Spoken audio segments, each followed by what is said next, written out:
This is a Miami Sports Music Podcast Network production. This is the #1 Miami fan morning show. Clock Blockers, let's go. I know the whole city riding. A little early, it's a bit surprising. Business moves, now we enterprising. Switch it up, now we improvising. Go to get it. What's up, baby? Good morning. We are live right here on the #1 Miami fan morning show, Clock Blockers, on the #1 podcast network, the Miami Sports Music Podcast Network. What is going on? Good morning, good morning, good morning to my family, my Finlaws. Oh, man, I got a great show for you this morning. It's Hot Take Tuesday in here. We're going to have a great show lined up for you today. I'm super excited about it. Should be a lot of fun. I want to say good morning to my Finlaws, my family.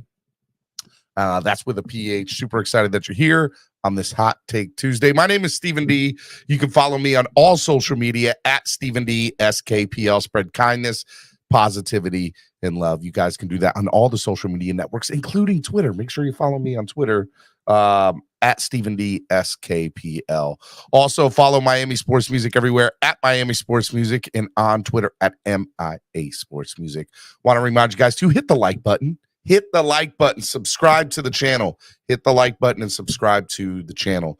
It's a big deal, so make sure y'all do that. If you're not subscribed already, what are you waiting for? It's free. It doesn't cost anything. And if you haven't hit that like button on your way in, it just takes an extra second. Just hit it. Tap it. Double tap it. Whatever you got to do, just hit the like button. It goes such a long way into helping the channel grow. If you want to sign up, become a member today, join the family, get access to perks, a lot of cool things. But most of all, you support the channel in a great way. So if you're interested in signing up and becoming a member of the channel, I just dropped the link in the chat below, whether you're on Facebook, Instagram, or Twitch, whatever it is that you're watching us on right now. Just make sure you guys do it on the chat. Sign up, become a member. All right, it's a monthly way to help support the channel on a monthly basis, which is much appreciated. If you want to help the channel grow just on a time-by-time basis, and whenever your heart feels like it, or whenever it is that is needed, you guys can help the channel grow by donating. Lots of different ways you can do it.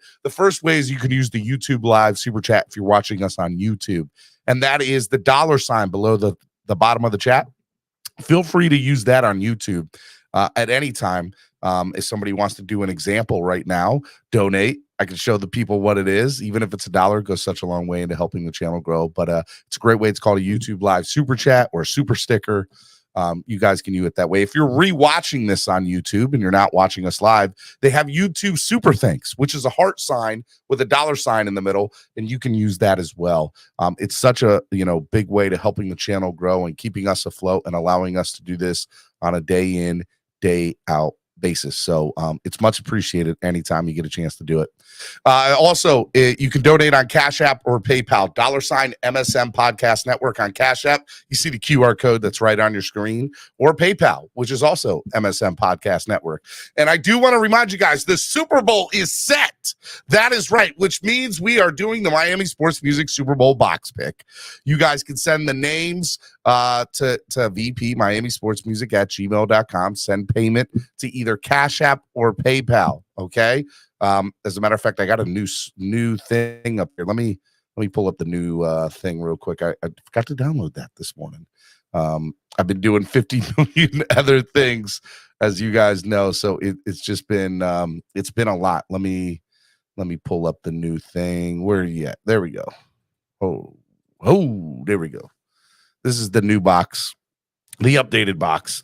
You got the Kansas City Chiefs, you got the Philadelphia Eagles, $50 per block. A portion of all the proceeds that Miami Sports Music Podcast Network make, a portion of the proceeds that we make, we are going to donate to the Dolphins Cancer Challenge. Why is that? Because it's just a cause that we love to donate to. It helps the channel obviously move forward in what we're trying to do as far as efforts into giving more. That's what we want to do. We want to give more this year in 2023. So I know that the portion seems like, wow, Miami Sports Music's going to make a lot from this. We're going to be, we're going to be getting some new equipment for the channel, which we desperately need. But we also need to also do stuff for the Dolphins Cancer. We want to do stuff for the Dolphins Cancer Challenge. So it's $50 per block. We want to fill this thing up, and you guys have a chance to win some money. That's the other part. At the end of the first quarter, the winner wins $250. At the end of the second quarter, $500. At the end of the third quarter, $750. And the final score is $1,000. There's a lot of numbers there.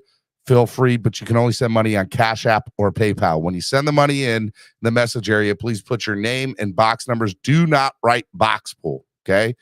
MSM Podcast Network on PayPal, $ MSM Podcast Network on Cash App, okay? So make sure you put it in there. Yes, I know I said Philly wouldn't be in the Super Bowl. You're right. We'll get to that this morning. We'll get to that. Don't worry about that.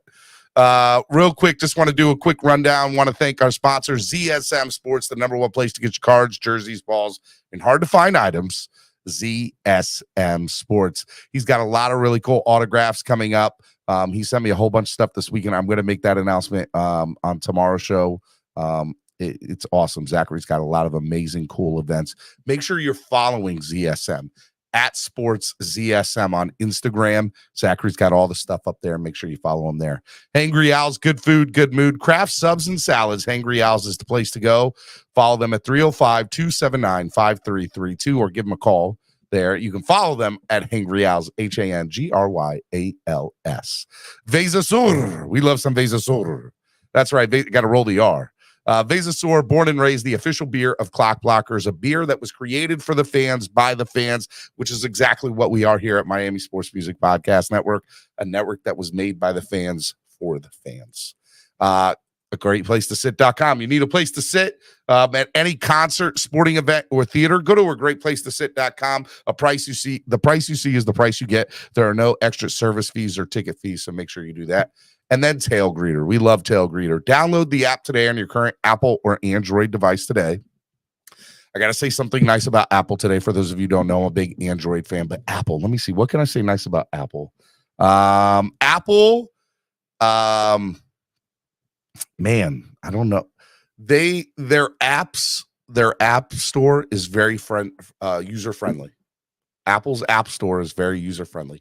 There's my one nice thing about Apple. I have to say something nice about Apple for the next, 20-something days. It was 30 days I had to say something nice about Apple about. I think I'm in like day 10 or 11. I need to go back and count. But I know it's up there. And I got like 20-plus more days to keep saying something nice about Apple. It hurts. It hurts so bad. Team Android all day. Let's go. Yeah. But today's show's a great one. It's Hot Take Tuesdays. We got Nando talk coming in later. But live and direct, one of my best friends in the world, love her to death, fan of the year for the Miami Dolphins, and maybe super fan of the year for the NFL. We don't know yet, but we're going to find out this week at NFL Honors because she will be there. She's flying out for the Super Bowl later this week. My friend, your friend, the best fan in the world, a.k.a. Dolphreaky. Hey, good morning. Good morning. What's up? Oh, my goodness. Lots of everything's just so busy all the time. It's crazy right now, right? Your world is absolutely insane. Yeah.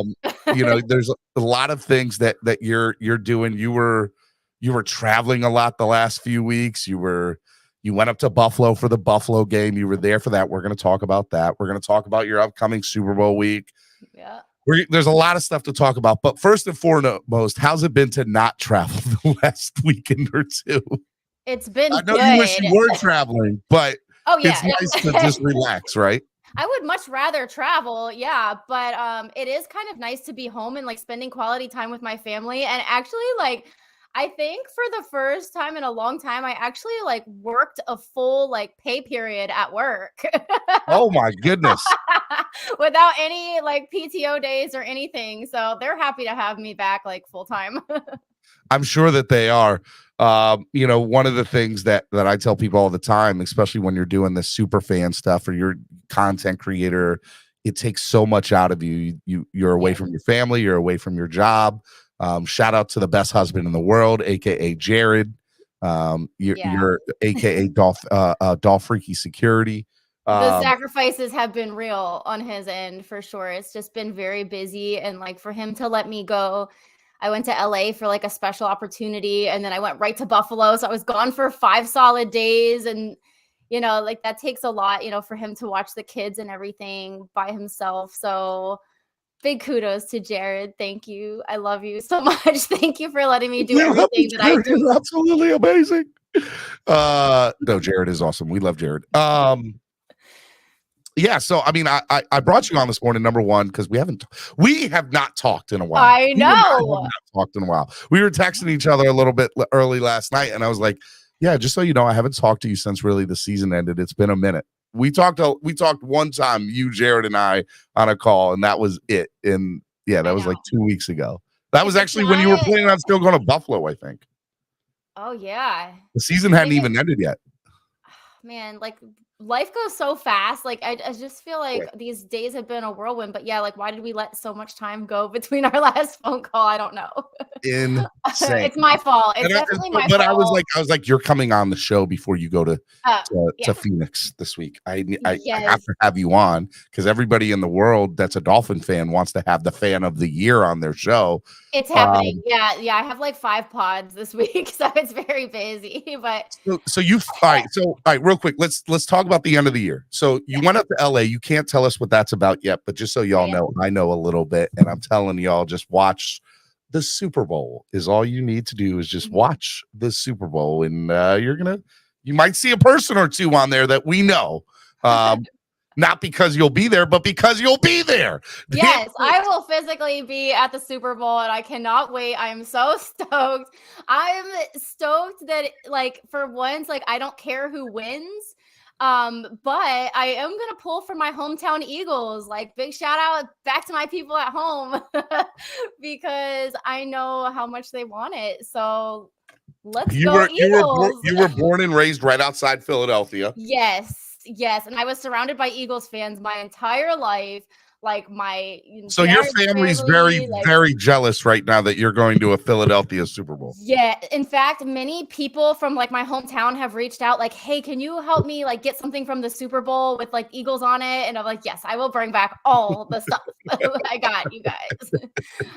But yeah, so it's funny because I mean, it's not funny. I'm going to Philadelphia on Friday because we have to go to a funeral. Unfortunately, Jared's grandpa passed. So we'll be there for the weekend. And, you know, I'm sure the city is just like lit it's right now. Cloud nine, yeah. Yeah. Sorry for your loss, by the way, and Jared. Yeah, thanks. He was very old and ailing for some time. So it sucks. But, you know, we'll get to go home for a few days and see everybody before the Super Bowl trip. I can't wait. But yeah, end of season. Geez Louise. Like, I don't think I've done really any podcasts since the season ended. I went right from LA to Buffalo, and it was like just a whole weekend of no sleep. By the way, what was Buffalo like? By the way, were Bills fans good? Were they not good? What was that experience like? They were surprisingly good. They were sweet. They like at first, kind of when we rolled into the tailgate, they were making fun of us. Like one guy was like, oh, you know, we don't let anybody in here with a fake tan. I'm like, you guys don't even know what a tan is. So they were heckling us a little bit, like when we first got there. And then we arrived at like the area that they kind of like designated for the Dolphin fans. And they were just so sweet, really. Lori and Ron, like all the people out there, they had little campfires going for us. They have tents, and they were like, you know, feel free to come into the tent. They kind of have like the plastic walls up so you can go and warm up. It was 20 degrees. There was snow on the ground. So it was kind of fun because I haven't actually been to a game with snow probably ever.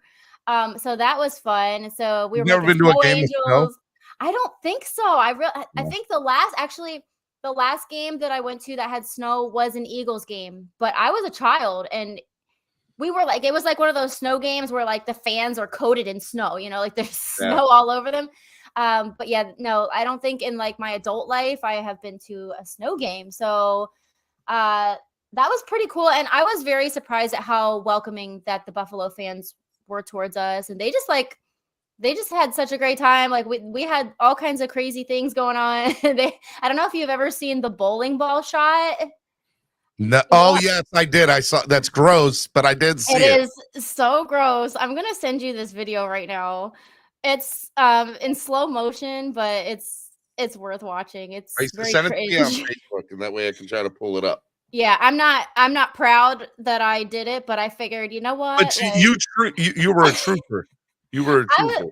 They were like, when in Buffalo, you have to do the Buffalo thing. And I'm like, you know what? You're right. You're right. Absolutely. Yes, we should definitely like partake in the tailgate. Well, it can't be any different from our Dizzy bat over at East 32. Where the plastic bat, that's a little gross. Yeah, but okay, yeah. I think any sort of tailgate rituals where you're sharing like spit and that sort of thing, like that's a problem. In the COVID world that we live in, here, I just drank out of this. Let's go. The pharmacist in me was like cringing the whole time. I'm like, oh my God, like get off the antibiotics. Like 2 or 3 shots. This is not good at all. I did send you the video. I don't know. It's still kind of sending, but so like basically they have this bowling ball. It's an actual bowling ball. It's like 8 pounds and they pour liquor into the thumb hole and you're basically supposed to like take the shot through this bowling ball and then you have to drop it in the mud. So that's where it gets real gross. You have to drop it in the mud and if it rolls, then you have to blow out of this horn that's had everybody's mouth on it. So luckily my ball, you'll see here, my ball does not roll. So I did not have to blow the horn. Oh, Allie. It's super slow-mo. It was wet. It was muddy. Allie.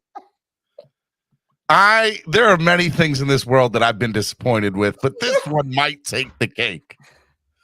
I had to do it.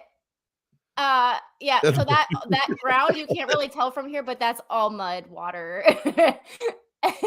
And then luckily mine did not roll. You don't even just need a COVID, you need a tetanus shot after that too. For real. Like, yeah. I am glad to say I didn't come home with any like. So who's this Bill fan wearing the horns on the left? Was this guy cool? Was he nice? Yeah, he was cool. He like So when we had partied a little bit too hard the night before, and so I wasn't actually feeling. What, you?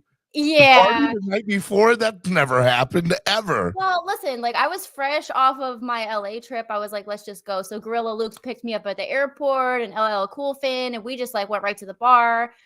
We were at Bar Bills and we like had all the Bills fans and the Dolphins fans, talking and everything. And it was fun. And then, moved on to the next place and it was just all night party. But we were so hyped. We were like, hey, like we're in the playoffs. Like we were on a high, like nobody else. So I was ready to make the most out of that trip, but I wasn't feeling great at tailgate. But that guy was like, listen, like you need to just do the bowling ball shot and you're going to be fine. You're going to feel so much better. Don't worry about it.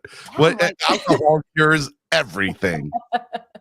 Alcohol it did actually. It cured me. It restored me. I was like going around the tailgate. Look on my Instagram. There's a video of me just walking around the tailgate and like seeing all the disgusting things going on. But for the most part, everyone was very cool. And then even during the game, like there was a guy behind me. He was starting to talk his shit a little bit. And I was like, come on. Like really, like we thought we were going to get slaughtered. Just that was my expectation. This game was not even going to be close. There were some people that thought it would be. I didn't think it would be.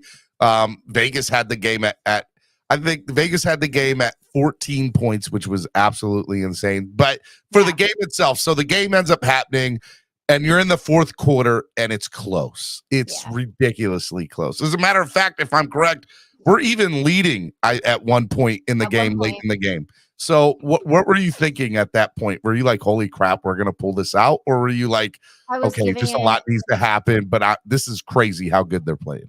I was giving it my all, like all of my prayers, all of my positive vibes. I was losing my voice.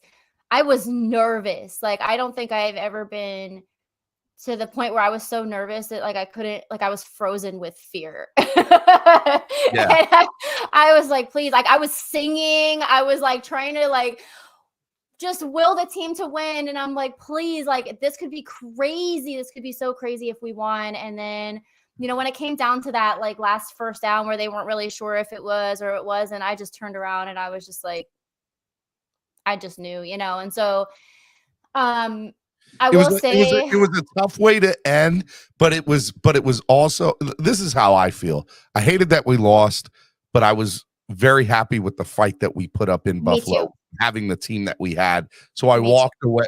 We're Bills fans walking away like, wow, you guys. They were kind. Wow. they were like, wow, you guys really did put up a good fight. Like Skylar Yeah. did great, you know, all things considering. They came down, they hugged us. They said, we're sorry for your loss. They offered to walk us out to the parking lot so we didn't have any trouble.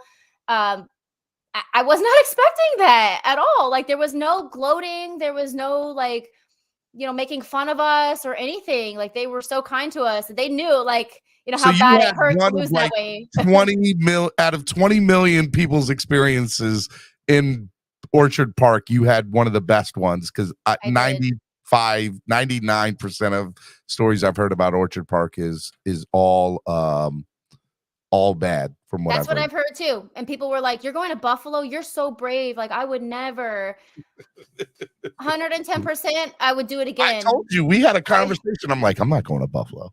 I mean, I had other things to do, but I was like, I'm not going to Buffalo. Not going to do it. No. And I really had such a good time. And then even after the game, we went back to the tailgate and they cooked for us. They were making like baked potatoes and Italian wedding soup and meat. And we just all sat around like, what?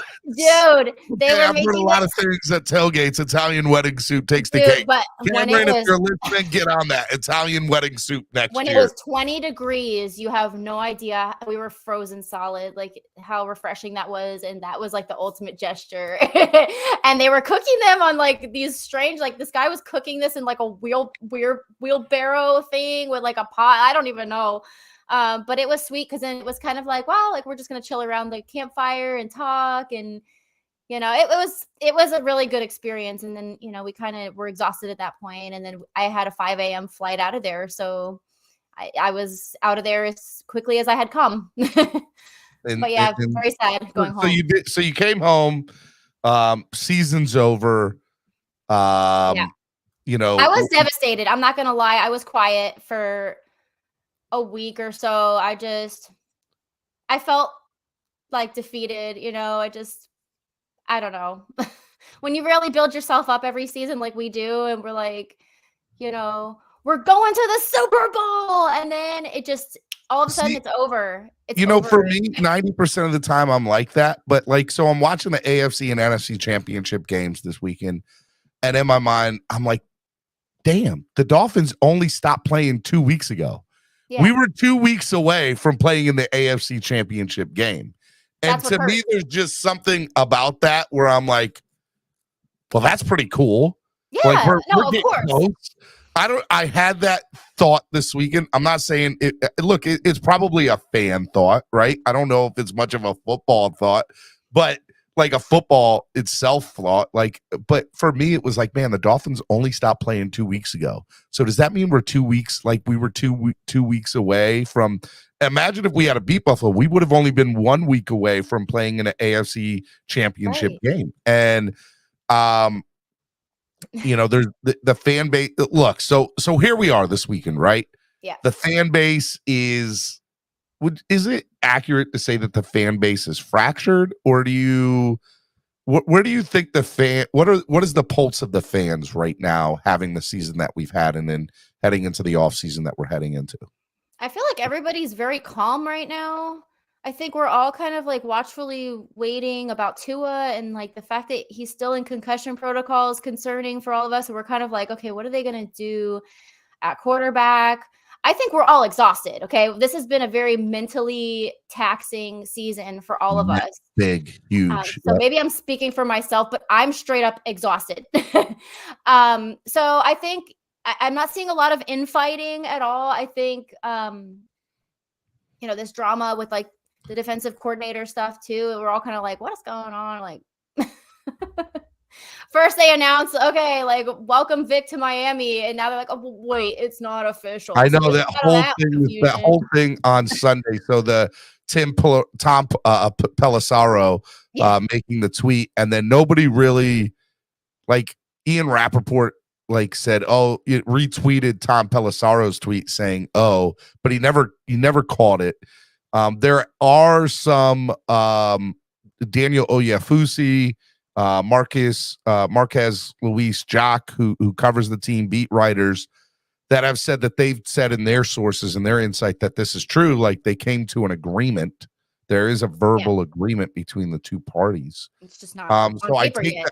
I take that for what it's worth from those two guys, Yeah. Daniel Iafusi and Marquez Luis Jock. But I also look at it and I'm like, if Adam Schefter didn't tweet it, then it didn't happen. Right? So, That's what everybody says. And, I'm sure it's going to happen, but I think just that news kind of gave life to the fan base a little bit this week. So we're just going to ride with it being true. I hope that it is, but I will say this is so Dolphins. We can't even get a defensive coordinator confirmation correct without there being some controversy and craziness to it. I'm like, can we just chill and just be good about it? Because this is mentally, I don't need this in the offseason. I deal with this so much in the regular season.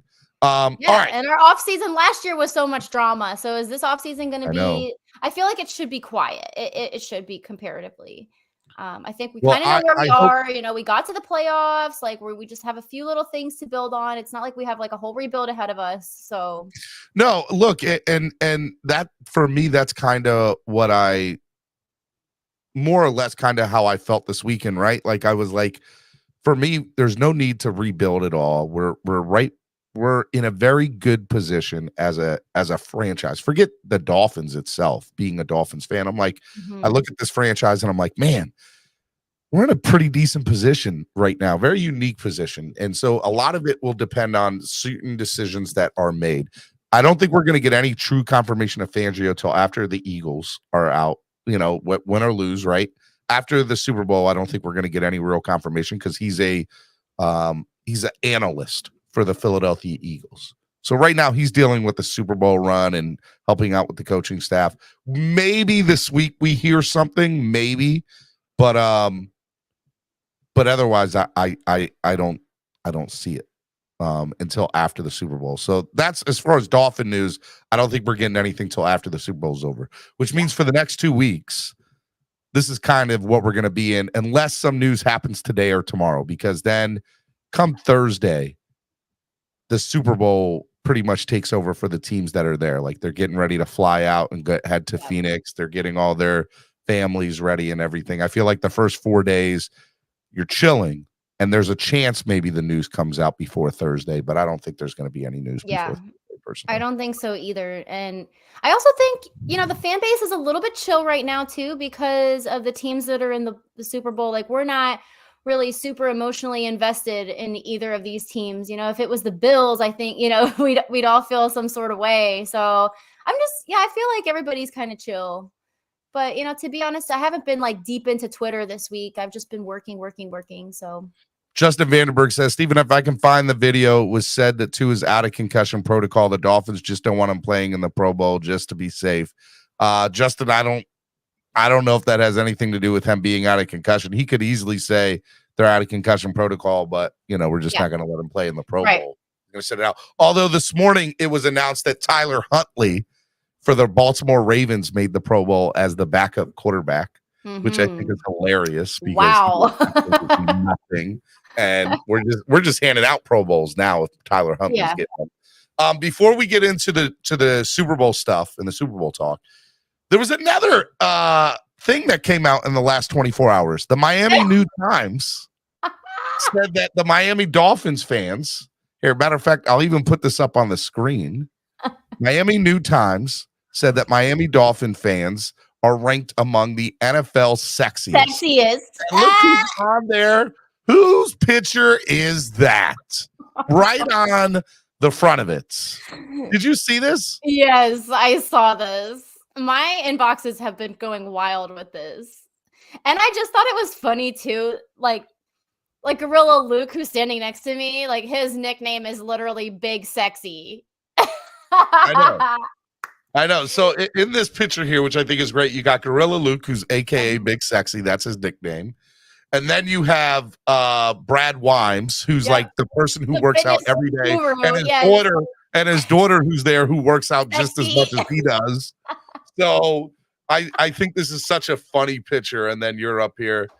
There's only one or two people that would have made this picture better, but I love the picture nonetheless. I do feel it's Miami New Times. So I mean, look, they're being a little biased, but I do think it's funny that Miami Dolphin fans are ranked the NFL sexiest. So I wonder, like, what the viewers think about this, that Dallas and Chicago are the two fan bases that are sexier than us. Are ranked among, so they're not you're not. We were number 3. You're number 3. We were number 3. Mm. Dallas and Chicago. I'm not sure what the. How did they know 1. Chicago fans are sexy at all? Because they're covering up half the year. Yeah, I don't know. There was some poll that was done. I didn't fully read it. It was kind of a junky article, to be honest. But I was reading it and. It said based on the poll results. I don't know who actually voted on that because I know I wasn't asked to vote on it. Because I would have voted. I would have most definitely voted. But had they asked us, we would be number 1. Chicago should be up there because you can't. How can you know they're covered up? It's so cold in Chicago. There's no way you can know what sexy is there. I mean, there's no bringing sexy back in Chicago. Dallas fans, I guess. I don't know. I feel I don't know. Miami to me would win. They would win. I think Buccaneers fans are sexy because they're pirates, pirate wenches and skeleton men. That's just a sexy, I don't know. So out of all the places you've gone to, is Tampa Bay visiting wise one of your favorites? Oh yeah. They're really fun. I enjoy going to Tampa. I enjoy that stadium and I enjoy the tailgate. The What the Buck tailgate was so much fun. And they do tailgate is my favorite name of a tailgate ever, by the way. It's awesome. I love these 32. It's a great name. Mm-hmm. But What the Buck tailgate. I mean, come on now. That's pretty original. What the Buck tailgate. I personally, I would rather be hot than cold. So for me to go to a warm weather destination is better for me. I'm surprised too. Why aren't the Raiders on there? I feel like their ladies are very sexy. Have you guys seen the Raiderettes? That group on Instagram? Oh, yeah. All right. Going on. Let's get away from this conversation. Yes. And let's go to Phoenix. So, a lot of stuff has happened. Tell me your itinerary for this upcoming weeks. Yes. So I fly out to Phoenix on Thursday morning. Not this Thursday, next Thursday. Next Thursday, the 9th. And then I get there at 12:30, I think. And then the very first thing we do is the NFL honors. And that's literally hours after my flight gets in. So we leave, the bus for us leaves at 3:00. But the NFL honors doesn't start until 6 or 7, I believe. Let me just pull this up so I have my facts right. I have not analyzed this fully yet. Here we go. Yeah, so that will be televised. So definitely tune in. That will be where the NFL Fan of the Year is announced. So from 4 to 6 on Thursday the 9th, there's a red carpet thing. So I'm all excited about all these. You're going to be on the red carpet for NFL honors, which is pretty cool, which means you're going to get to see some of the greats that'll be there. Yeah. There'll be tons of movie stars, football stars. I mean, there'll be everybody who's anybody in Phoenix. Yes. Will be there for this event. Yes. And so you're pretty excited about that. I'm stoked. I don't think I'm not sure if I'm more stoked about the Super Bowl itself or this, because this is just going to be so cool. So cool. I'm going to be fangirling the whole time. So there's 2 hours of red carpet stuff. And then there's the 2-hour show. So that's from 7 to 9. And that's at the Symphony Hall in Phoenix. So super cool. I get to bring Jared along and we're going to be all snazzy. So I cannot wait. So so that was the other thing too, by the way. So you have tickets for this and you had tickets for the Super Bowl, yes. 2 tickets each. You had to decide who's coming where. Explain that to people and how you chose that, because everybody and their brother was like, so who are you taking? Who are you going to take? Everybody's asking. Yeah. So I am taking Jared to the NFL honors and also to the Sports Illustrated party, but I'm taking my dad to the game, and mostly because my dad is the reason that I'm a Dolphins fan or a fan of football at all. And he's never been to a Super Bowl. And I was like, there's no way in heck, I could leave him out of this. And plus Jared's not, so much of a football fan. He would much rather go to the parties. So I think, it kind of works out that I can split it between the two. And then my kids are coming too, and my mom's coming. So they have like all these plans to do things around Phoenix. And, thank you to everyone who lives in that area that like sent all these fun suggestions and stuff. They're going to have their day jam packed. But yeah, so that's like basically like Thursday. So it's like, get off the plane and go right to this epic thing. And then Friday they kind of said, well, you have your whole day free. You can do whatever you want. And they gave us like a couple of things. Yeah. They said like, go to the Super Bowl. Are you going to go do Radio Row? Are you going to go to Radio Row? Or are you going to go to, I want to experience? I want to do all of it. I want to do all of it. So definitely the NFL or the Super Bowl experience. And I've done that before. In fact, it just popped up in my memories today that 3 years ago today, we had the NFL's Super Bowl experience in Miami, and Jared and I had gone to that. So I kind of know what that's about, but it's kind of different to be able to go like as fan of the year and stuff. So I'm sure like the other FOTYs will all be going there and doing things together. And then they were just like, you can do whatever you want Friday. So we'll just figure it out. What do you got going on Saturday? So Saturday is the Sports Illustrated party, and that's late night. So all day Saturday day, we kind of have it open, but they said there's this, you can visit the Super Bowl fan house. And it's basically like a, cool Super Bowl experience with like museum stuff and interactive games and things like that. So we'll probably hit that up in the morning. And then this Sports Illustrated party, it's like a cocktail party, and that should be super awesome. It says there's a red carpet thing for that too. So I'm assuming this is just going to be a lot of media stuff. I know Captain Morgan and Sports Illustrated are like hosting Fan of the Year. Yes. Has Captain Morgan or Sports Illustrated? So you got a cool jacket I saw. Yes, I got an Captain awesome Morgan. jacket. Captain Morgan sent a like a Letterman jacket and a bottle of Captain Morgan, which didn't even last like 3 days. That was gone after whatever the subsequent tailgate was. And some like nice little glasses and some gift cards and stuff. So that was super awesome for Captain Morgan to do that for us. And then Sports Illustrated made this. So I know you're on the cover of Sports Illustrated. There it is. That's me. You are on the cover of Sports Illustrated. That's pretty dope. Yes, we all are. And it's very, very cool. And like on the inside, there's like a little blurb about each of us, like a little quote. And so this was really nice. I never, ever thought I would be in Sports Illustrated. That's wild, right? Is that not like one of the coolest things ever that you are on the cover in Sports Illustrated? Something as a kid, we both were like, I got to get the latest cover of Sport. I don't have them anymore. I got rid of them, and maybe I shouldn't have. But I had Sports Illustrateds for like the early 2000s all the way through like 2018 or 2017. Yeah, I don't even know how many subscribers they have, but I know there's a lot of them because everybody's been sending me pictures of, oh, look what came in the mail today. You're in my mail. So this has been really cool. Yeah. So that should be, it's definitely in the mail. It should be in stores. If it's not already, it should be. I think it already is. I think it already is in stores. Yeah. I could be wrong about that, but I'm pretty sure. But this is like, actually, I was reading through this a lot, and Bill's Mafia got a really, really nice spread. I hope at some point they could do something about the Dolphins, but they got like this whole thing about inside the Mafia and about their tailgate. So like everything that I was just telling you guys about. You did. It's literally like in this magazine, like these people, I met these people, and this is cool. So you guys have to read this. We can hate on the Bills, but we can also from afar be like, man, their tailgates are pretty awesome. That's what I was gonna say. Like we hate on them, but the tailgate was very good, very legit. Good. All right, let me ask you another question, Dolphreaky.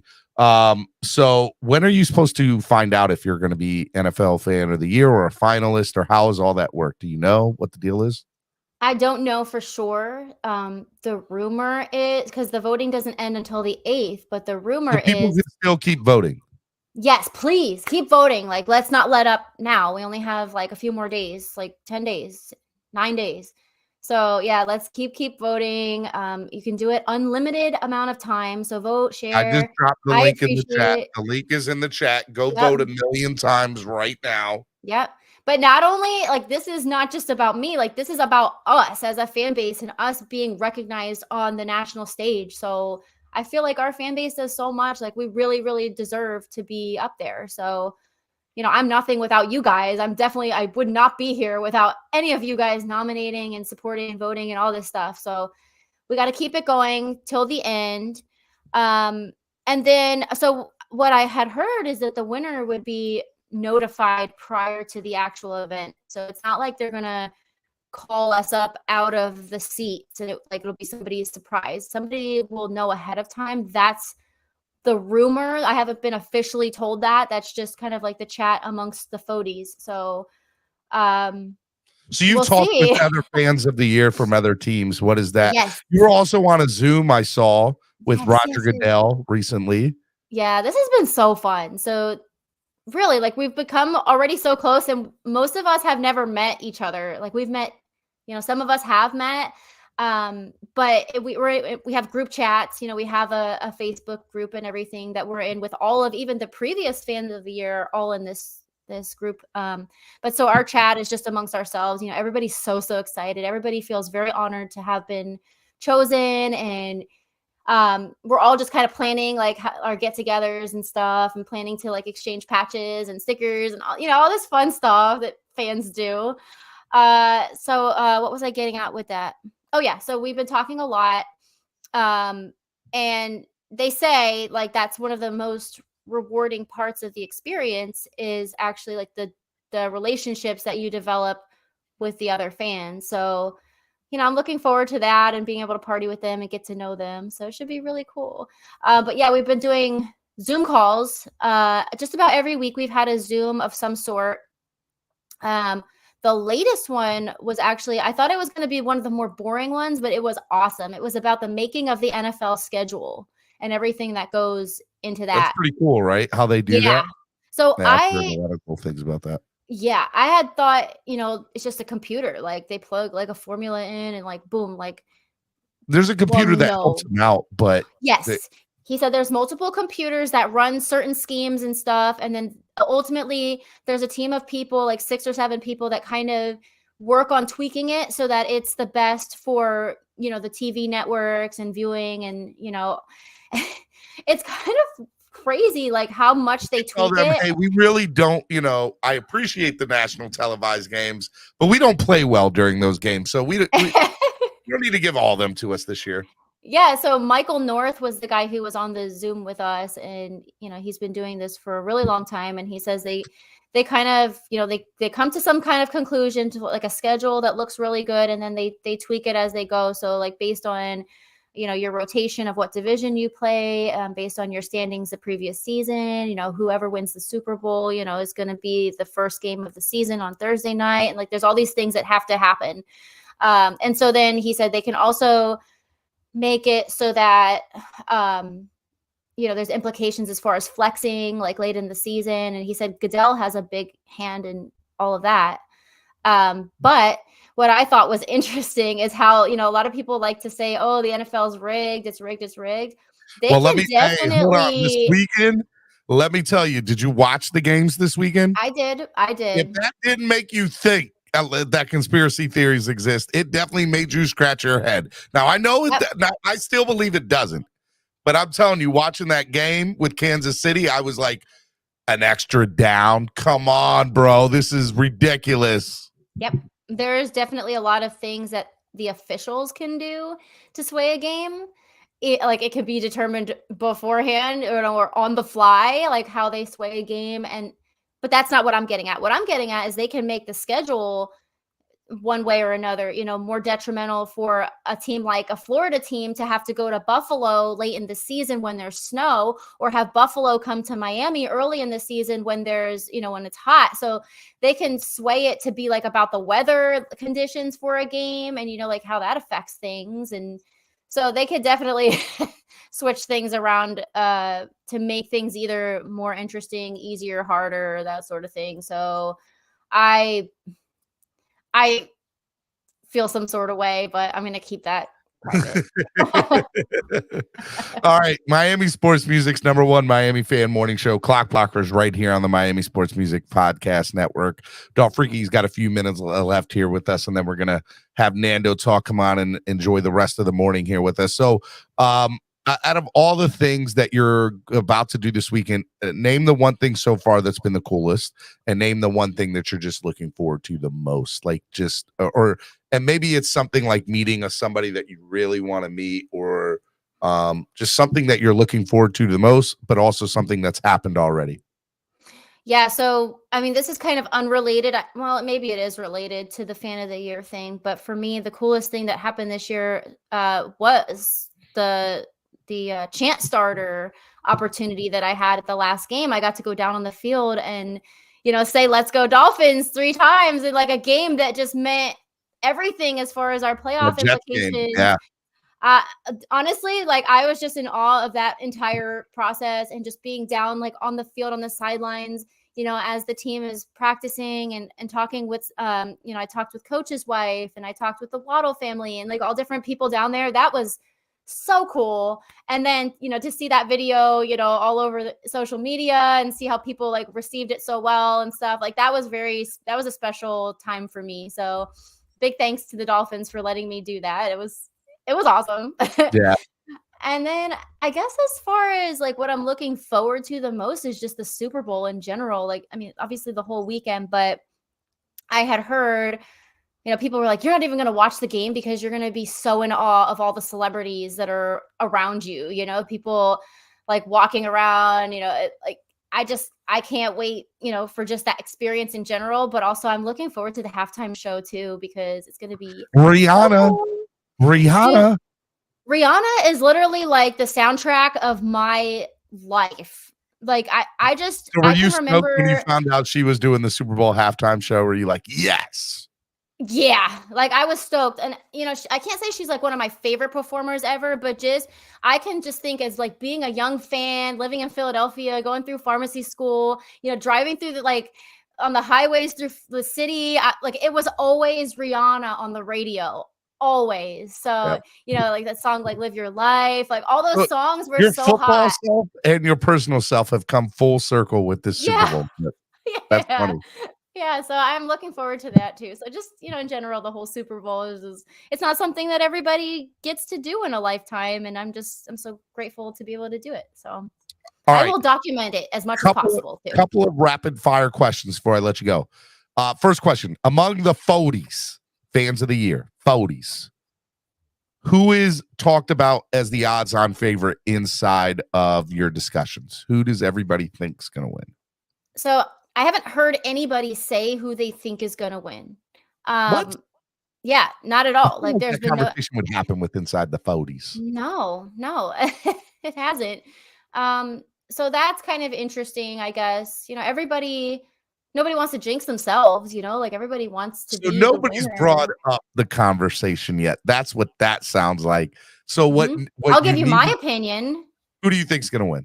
So one of the fans, the Kansas City Chiefs fan, Amy Patel, is she's a medical doctor and she works in breast radiology, and she's doing so much cool stuff like within her own profession. And she has all these like different positions on boards, like breast cancer boards and all this stuff. So I think she's probably like one of the forerunners just based on what she does, as a profession. And then also, I don't know if what teams are in the Super Bowl has any factor into it, but I guess it helps that her team is also there.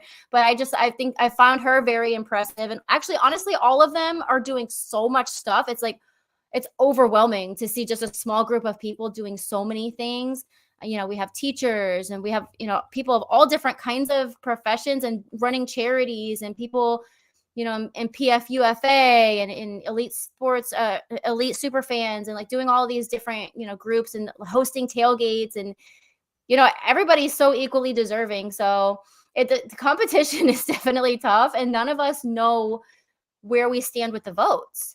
So a lot of people are like, oh, do you know your standing? No, like I don't have any access to that. I don't even know how much the votes count for like the actual judging, if it's, a certain percentage or what. So we just have to vote as much as we can do, and I'm just, I I'm just voted out here like being 50 me. times while I'm on the thing with you. I'm listening to you and I'm voting all at the same time while doing it. Thank So, you. yeah, if you haven't voted, I dropped the link in there. Y'all need to go vote. If you want to follow Dolphreaky on all of her escapades that are happening over the next week and a half, go follow her at Dolphreaky on all social media. I know you'll be doing a lot of stuff on Twitter and IG. Yep. I definitely will. Definitely the Instagram stories is where I'm going to be putting most of the stuff, just because things are going to be happening very fast. And I told Jared, I'm like, listen, like I want you to get like some, camera gear and stuff, because I want you to be videotaping and taking pictures of everything. I want to document this. Like I want video footage of the whole thing. If you end up making enough to make a video, get it done, but let's release it on the podcast network, Okay. your video, which I think would be dope. I'll have lots of content, I'm sure. Yeah, if you a whole have enough to documentary, make like a 5 to 10 minute video, we can run it up on the podcast network and make its own video, and it can be shared. And cool. I think that'd be pretty dope. Last couple things for you before I let you before I get you to get out of here. Two things I want to talk about. Number one of our fans, our brothers, our Finlaws, was recently diagnosed with cancer. And I don't know if you want to talk anything about that, but at least, give a big shout out to him and just let him know that we're thinking about him. Yeah, I'm going to cry. Don't cry. Anybody who knows Gary Piatak, like he's just such a good guy. And he was just diagnosed with pancreatic cancer, and like it's been weighing a lot on me like the last day or so, because that cancer is very, very, very, very difficult to overcome. And Gary is such a good person, and he's just like the sweetest, most thoughtful. Like when I look around my room right now, like I see items in my room that he's given me. Like his favorite thing to do is to go to Walgreens and print pictures of the tailgate, like our best photos. And one of my like most cherished possessions is the picture of Mark and Ian and I holding up the Fan of the Year jersey. And Gary was thoughtful enough to have that printed out so that I could have it framed. And, that's just like the kind of guy he is. He's just always thinking, like he wasn't even in that picture, and he did that for me. And he's just that kind of thoughtful, sweet guy. And a party animal like you've never seen. He is a party animal. There is no doubt about that. The life of the party at East 12, the mayor of East 12, everybody knows Gary. And we need prayers. We just need lots and lots of prayers and support. And just, I've seen so much love pouring out for him, and, just keep it coming. He needs us right now. And I told him, I'm like, you can lean on us, like for anything. Like if you need, literally, I would go to his house right now if he needed me. So I just love him so much. So everyone please pray. And I'm about to ride in the DCC, and I'm like, I'm going to dedicate my DCC to Gary. Like, so that's the second thing I want to talk to you about. So one of the things that I'm doing this year, is doing a Super Bowl box full. Okay. And obviously we're trying to make money for the channel, and you get a chance to do it. But I decided that a portion of the proceeds that we're going to make is going to go to the Dolphins Cancer Challenge. So what I want to do and want to tell you is that if we get this box filled up, it's $50 per box. All right.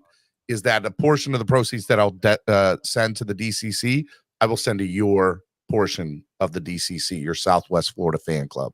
Thank you so much. So if you could help me promote that, number one, but also just to let you know, the biggest thing was Gary this weekend. And it just was like, man, I want to do, it sounds like, Gary's, he's going to fight this thing. We're going to go through it together as a family, as a family with a PH. We are such a family. I have seen our prayers do crazy things, and like look what it's done for Macy, and like the strides that she's made, and just like there's no bigger prayer support system possible. And so yes, like we are going to get him through this. I don't care. We are going to. Yeah, no doubt. So look, I mean, I know that some people were asking me, where's what are you going to do with some of the money? And I said, look, there's things we need to get as a podcast network, and that's a majority of where the money was going to go to. And I said, you know what, it needs to also go to a great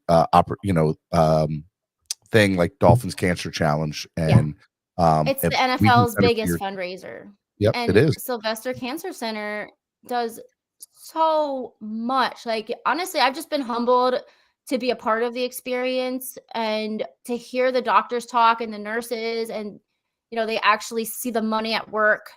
And just heaven forbid, like, if any of us had to utilize those services, like that's where I would go. You know what I mean?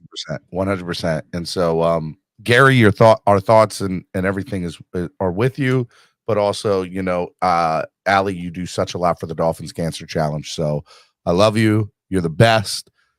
I miss you. I'm mad that I'm not gonna see you for a few months. You need to let me know. Well, is the beach bash still on? Oh yes. That's okay. Actually the big thing I have to do today. I need to find a beach for us, because here in Southwest Florida, some of our beaches are not quite the same after Hurricane Ian. And certain beach parks that I had in mind, because we were trying to change our location from Sanibel anyway, but some of our beach parks they're closed. So I actually want to make a visit to Parks and Rec today to figure all that out. So stay tuned for Southwest Florida Beach Bash. That'll probably be in like late May or June this year, but it's going to be bigger than ever. All right. I love you. You're the best. Any final thing you want to say before you get out of here?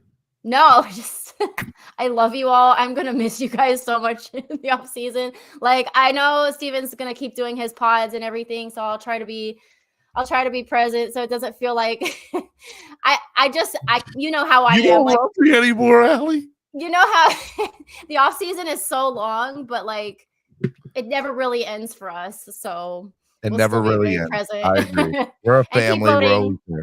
Keep voting. Keep voting and supporting the DCC. That's my big endeavor after this. Of February, so keep voting. Vote. Allie. All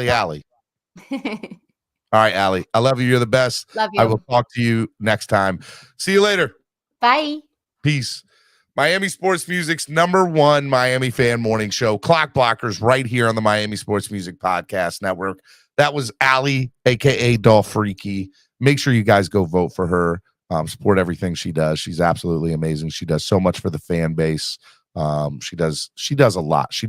There's a reason she's the fan of the year. And that's because she's the best. So, all right.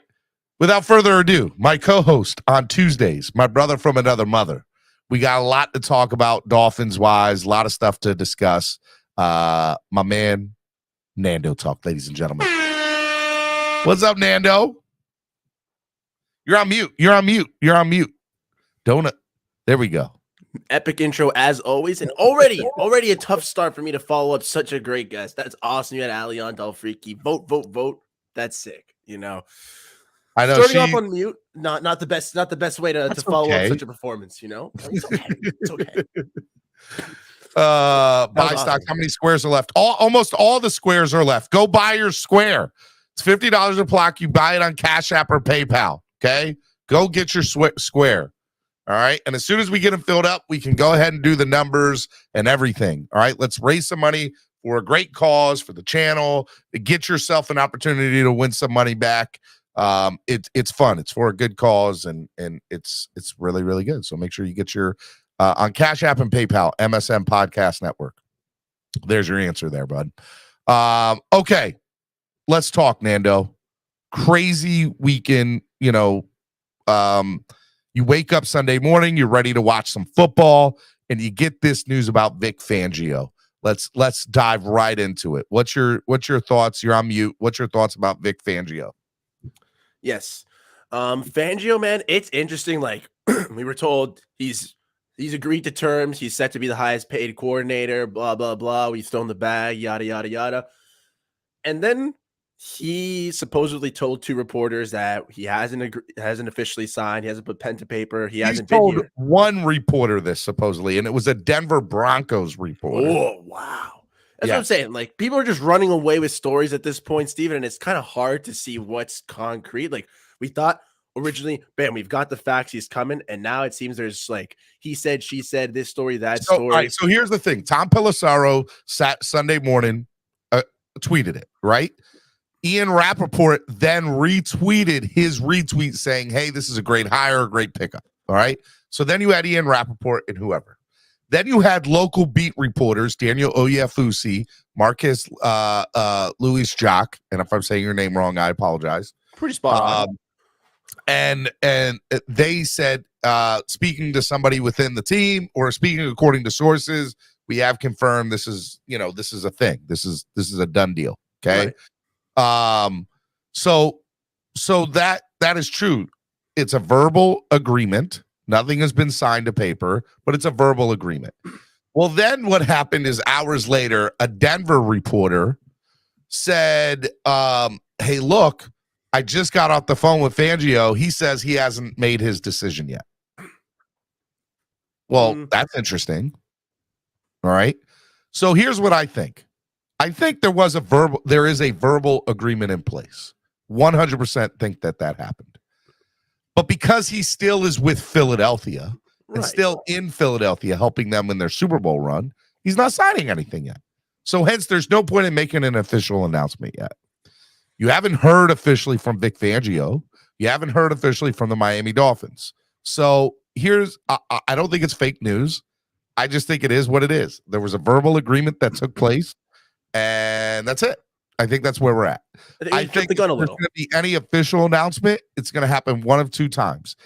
Before Thursday, because after Thursday, you're pretty much in Super Bowl mode. Vic Fangio will be 100% dialed in, or it'll be after the Super Bowl.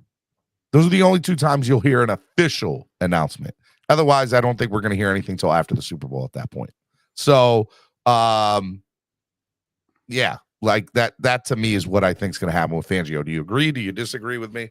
Yeah. Originally, I had thought like, oh, maybe we might get some news during Super Bowl week, like if they're badgering him enough, like during all like the media sessions. But you are right. Like he will be in Super Bowl mode. It's pretty easy to dismiss and say like, I'm focused on the Super Bowl. Like, don't ask me that. I think we did jump the gun a little, Steven, but not to say that it's like fake news. Like saying that like, I almost feel like Fangio's a little old school, man. Like he just saw us all freaking out, and he was like, "Okay, I'm still with Philadelphia. Like, job's not done here for me. Like, I've been put pen to paper." But I don't think it's like fake news that he's not coming. I think it's a verbal agreement, but I don't know how much weight that has. I don't think he's going to completely switch up on us. It'd be very, very weird, you know.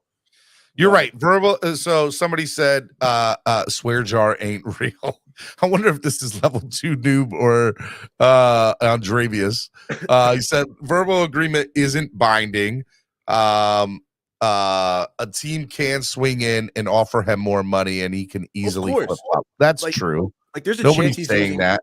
There's a chance he's using this to drive. Just like Gary said, no one ever said he had a contract signed. Literally, just agreeing to terms. That's it. Yeah. That's it. If someone offers him more money, Steven, like, yeah, he could be using this to drive his value. I have to assure Ross will be like, how much they offer you? $1 million extra? Here's another $2 million. Shut up. Sign the deal, bro. Like, yes, it's not fixed, but that's also doesn't like a bad thing for the Dolphins. Like, if someone offers him more money, Ross can just offer him more as well. Like, this could be a little bidding war, Steven, but I do think Fangio is coming to the Dolphins. 100%, man. 100%. I think that's the case. I'm not worried about it from the standpoint of what's going to happen for the Dolphins and what's the backup plan. Look, I think Desai, we got right? Fangio. Huh?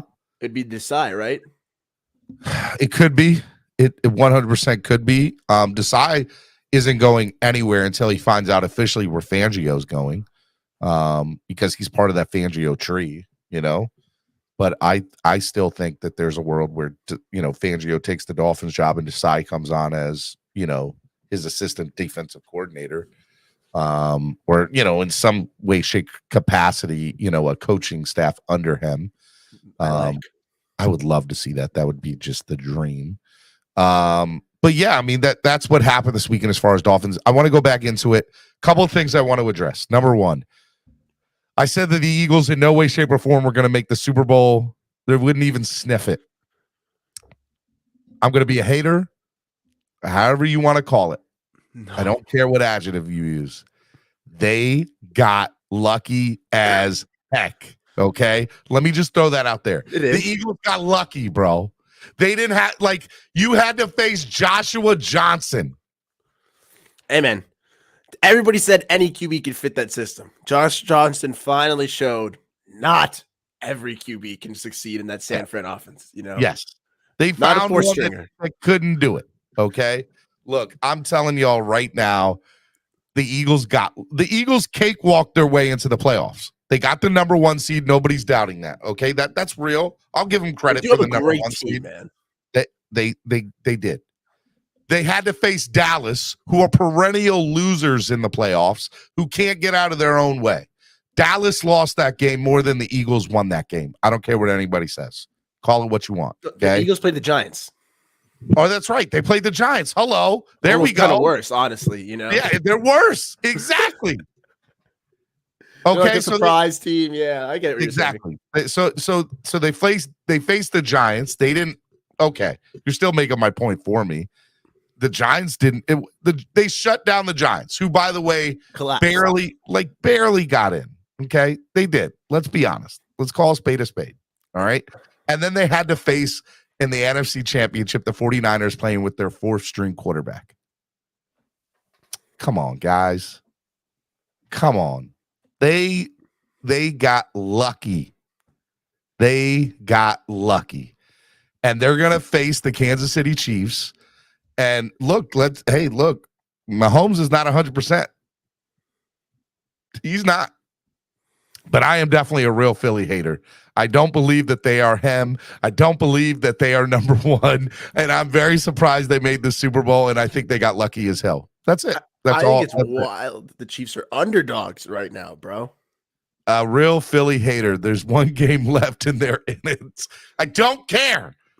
I don't believe that they're that good of a team. They're not. They are a very, very They're in the Super Bowl. I get it. How can I hate on a team that's in the Super Bowl? I understand it. Line is so sexy. They still scored 30+ versus the number 1 defense. They did. They've got a great offensive line, man. Those weapons, that running game. They have things that are going for them. And I was very adamant that there's no way they're going to make the Super Bowl. I don't believe in Philly. They're not going to do it. They made it. They might even win it. I still think they're frauds. All of them. Every last one of them. Don't care about them. They're not the Dolphins. They're not the Dolphins. What's sad is we have to go play them next year, and I'm hosting the tailgate and everything next year. What do you mean sad, bro? All this Super Bowl means, Steven, is that no matter what, the Dolphins get to play the defending champions and beat them in their own home. We do. No matter what. You play the Chiefs and the Eagles, bro. Let's roll. You want to know how good the Dolphins are going to be next year? Well, we are going to know in the regular season. We will. We have a very good – it's a very prove-it schedule, which is tough but exciting. So we have the second – hardest schedule in the NFL next year. Hey, if we're legit, we're legit. That's what that kind of schedule shows. Hardest schedule in the NFL next year. That's crazy, right? Give it to me, baby. Like, it sucks. We always get screwed over somehow, some way. It looks like this time it's going early. I feel like on a regular basis that the Dolphins are consistently have one of Cruz Ruiz says, "Are you tailgating in my city next season?" Cruz Ruiz said, next year, Miami Sports Music is hosting the tailgate in DC, Baltimore, and Philadelphia. We're going to Philly. We're hosting tailgates in all 3 of those cities. There'll be a meet and greet the night before. There'll be tailgates the day after.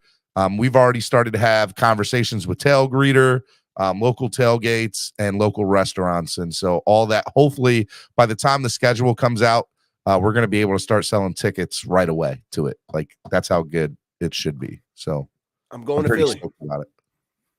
That's my goal. Philly, DC, and Baltimore, Miami Sports Music. It's going to be awesome. Cat for Life says, second hardest schedule. Really? We making pre-excuse reservations? That's a new one. I don't think it's pre-excuse. I think it's the reality. The Dolphins have the second hardest schedule next year. I'm pumped for that schedule, bro. Like, it's having the second easiest schedule sucks. So to me, if the Dolphins go 10-9 and make the playoffs, or 11-8, or whatever. What is it? 11-6. I don't know how many. Yeah, like I'm doing 11-6, 12-5. Help me not do that new math. 11-6, 12-5 would probably need to make the playoffs. Mm-hmm. But if we do that again in the second hardest, come on now. No excuse. That's real. It hypes me up, man. I'm perked up at that challenge, man. Having the second easiest schedule is deceiving, bro. If you go to the playoffs, nobody cares, nobody believes in you. You almost don't believe in yourself. If you miss it, then what a terrible letdown. Second hardest, either you make it or you don't. But if you do make it, like, I will know at games that the Dolphins are legitimate, that they are tried and true. If the Eagles win, what is going to be your narrative? If they win, it's because Chad Henne had to come in and play quarterback for the Chiefs. Okay. No, I love that. Let me just say, as a Dolphins fan, bro, Chad Henne's about to get his second Super Bowl ring. Two. I need y'all to listen to that. Chad Henne is about to get is on his way to a second Super Bowl ring. Oh, he's good. The guy who we said, come on now. Now he's the backup. He hadn't done nothing, but still, you know how sad that makes me as a Dolphins fan. I'm with it, man. I have a signed Chad Henne t-shirt. So do I. Man. So do I. You go get yours. I'll go get mine. I'm telling you. The one thing I ever won in my life, man, in fifth grade, and I wasn't even happy. And now Chad Henne signed it. Now he could be a 2-time Super Bowl winner. I was in the lobby. I was wearing it. He signed the front of it. Sure did. I love me some Chad Henne, boy. Oh man, they had JT, Zach Thomas stuff there, and I'm the little fourth grader who won the Chad Henne shirt, bro. I was so upset. I don't know if I can fit into my Chad Henne jersey anymore. Oh, I definitely can't. I was a fourth grader, but I might try.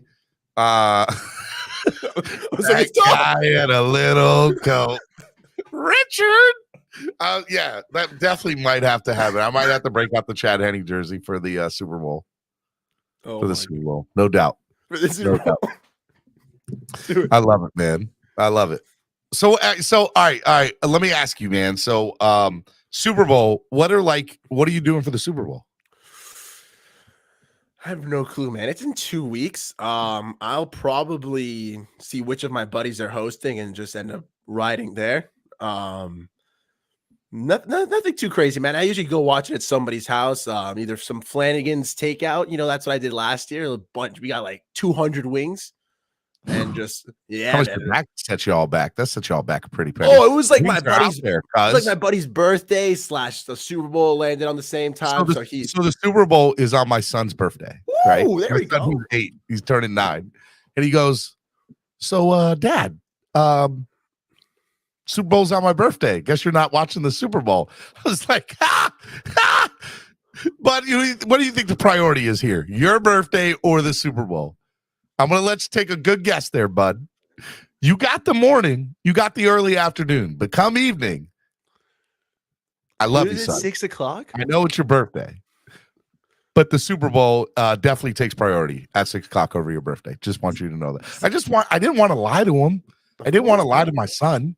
You got to lay it down easy, bro. I know. They're playing this game for you, buddy. They said, you know what? Let's go for Mini Steven. 2 teams, an epic game. We're doing it for him, bro. That's right. I mean, son, come on.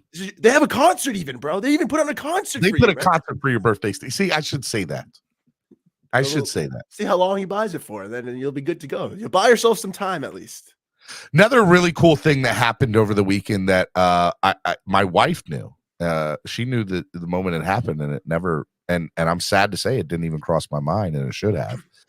The first time ever, 2 black quarterbacks will be starting in the Super Bowl against each other. Patrick Mahomes and Jalen Hurts. There's never been a Super Bowl played where the 2 starting quarterbacks were black, and I just think that's so cool.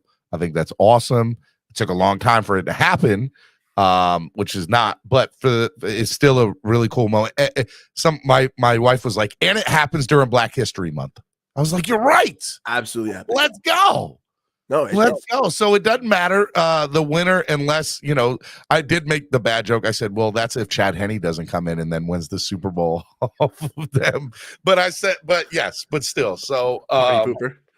I know. Well, my wife, we were going with the scenario. I was like, look, the NFL's rigged anyway. They wanted 2 black starting quarterbacks in the month of February in the Super Bowl. Minshew versus Henny. I mean, who's the backup? Yeah, Minshew versus Henny. Let's go. Minshew versus Henny. Let's go. A little laxness before the game, and then we'll have the true Super Bowl, huh? I mean, look, I think it's really cool. Jalen Hurts going to a Super Bowl. Like, let me stop being a hater for a second. This is the only time I'm going to not be a hater for a second. He had a hell of a season. And Jalen Hurts is the lone reason why Philadelphia is in the Super Bowl. I don't care what anybody says. Their defense is good. Don't get it twisted. Their defense is good. But without Jalen Hurts, there's no way they go to the Super Bowl. He brought him there, 100%. Jalen Hurts played the best. He played out of his mind the entire year. And I think that having Jalen Hurts in the Super Bowl from a dog, walk with me here. Let me cook for a second, Nando. I think Jalen Hurts being in the Super Bowl makes it very easy for the Dolphins to stick with Tua next year because they think that Tua is better than Jalen to begin with. I agree. It's just a durability thing. Yes. Like Jalen Hurts takes more hits. That's a true statement.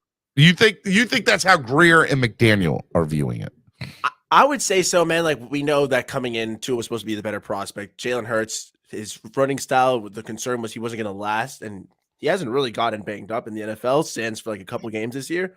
Like, He's the driving force. He's the engine, and I have to believe if you're the GM who saw, okay, this player is more talented than that player, they go, okay, we have to keep this prospect. If a guy like Jalen Hurts can take his team to the Super Bowl, I have to believe I built a team as talented.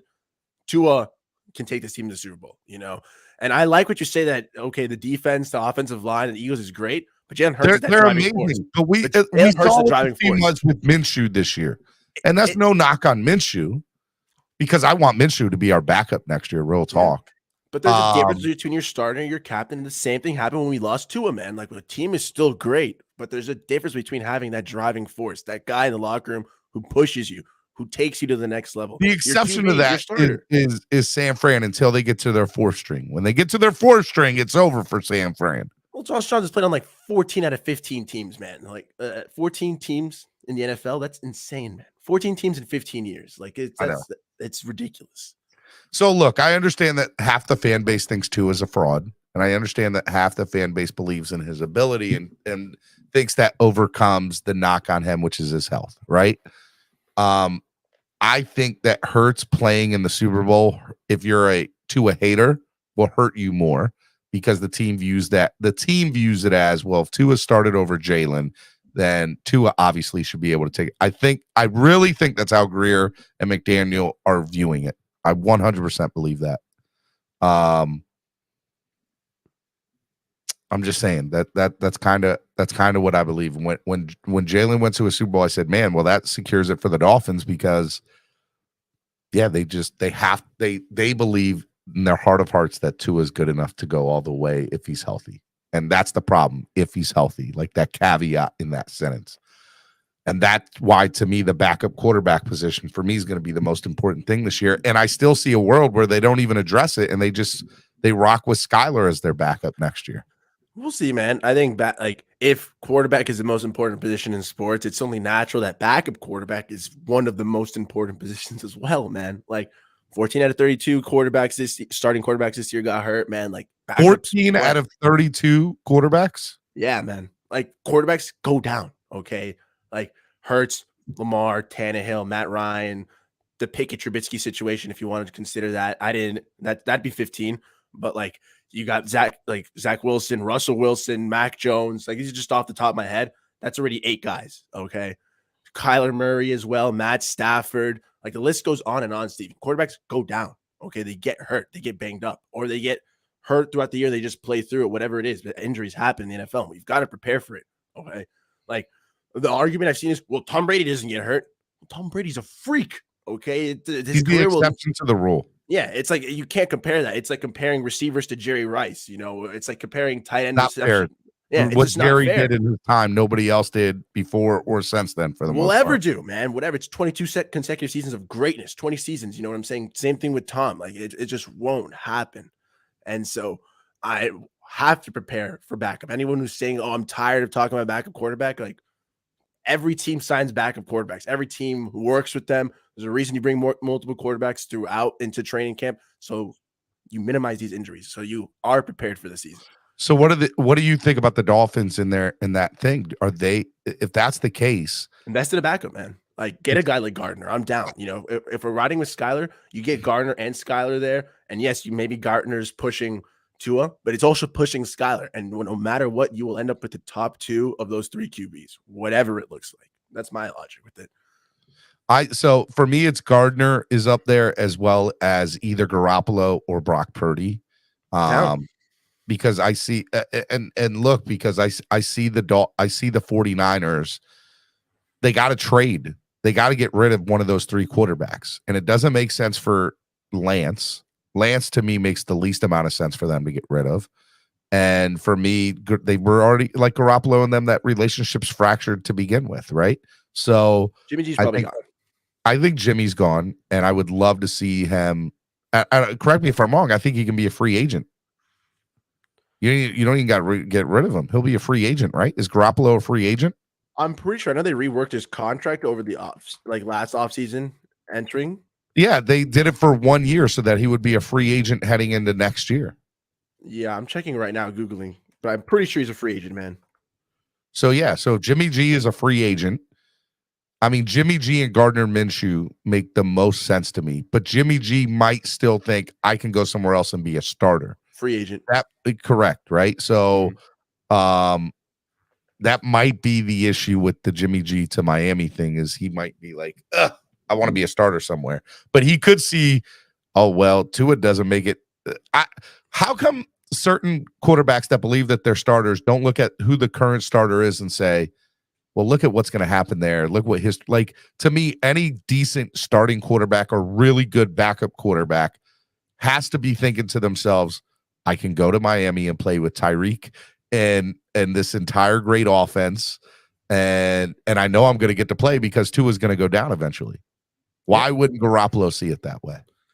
I was saying, I hope Tua doesn't go down, but I'm sure that's what Jimmy G would see it. I'm sure that's how his agent would sell him on him. It's like, hey, Jimmy, your market's not that hot right now. What are the teams that you could potentially? No, Garoppolo's going to have a market. As a starter? New England's going to go after him. Denver's going to go after him. Houston's going to go after him. I don't know if Denver's going to go after him, man. They have so much money on the books for Russell Wilson already. Like, Jimmy, that's what I'm saying. Jimmy G is going to have a market, bro. It's about how much money he's going to ask for if he has the chance to be a starter, because in Denver, he doesn't. In Denver, it's I'm getting paid to sit. And like in New England, yeah, it's a starting job. In New York, that's a starting job. Miami, there's the chance for a starting job. It's going to depend on how much money he wants to get paid versus opportunity. I said Denver because I don't believe whoever the new head coach is going to come in is going to. I think Russ sucks. But yeah, I think that's where they're going to see it at. Well, look, there's a reason why DeMeco Ryans turned down. Did you hear that? He straight turned Denver down.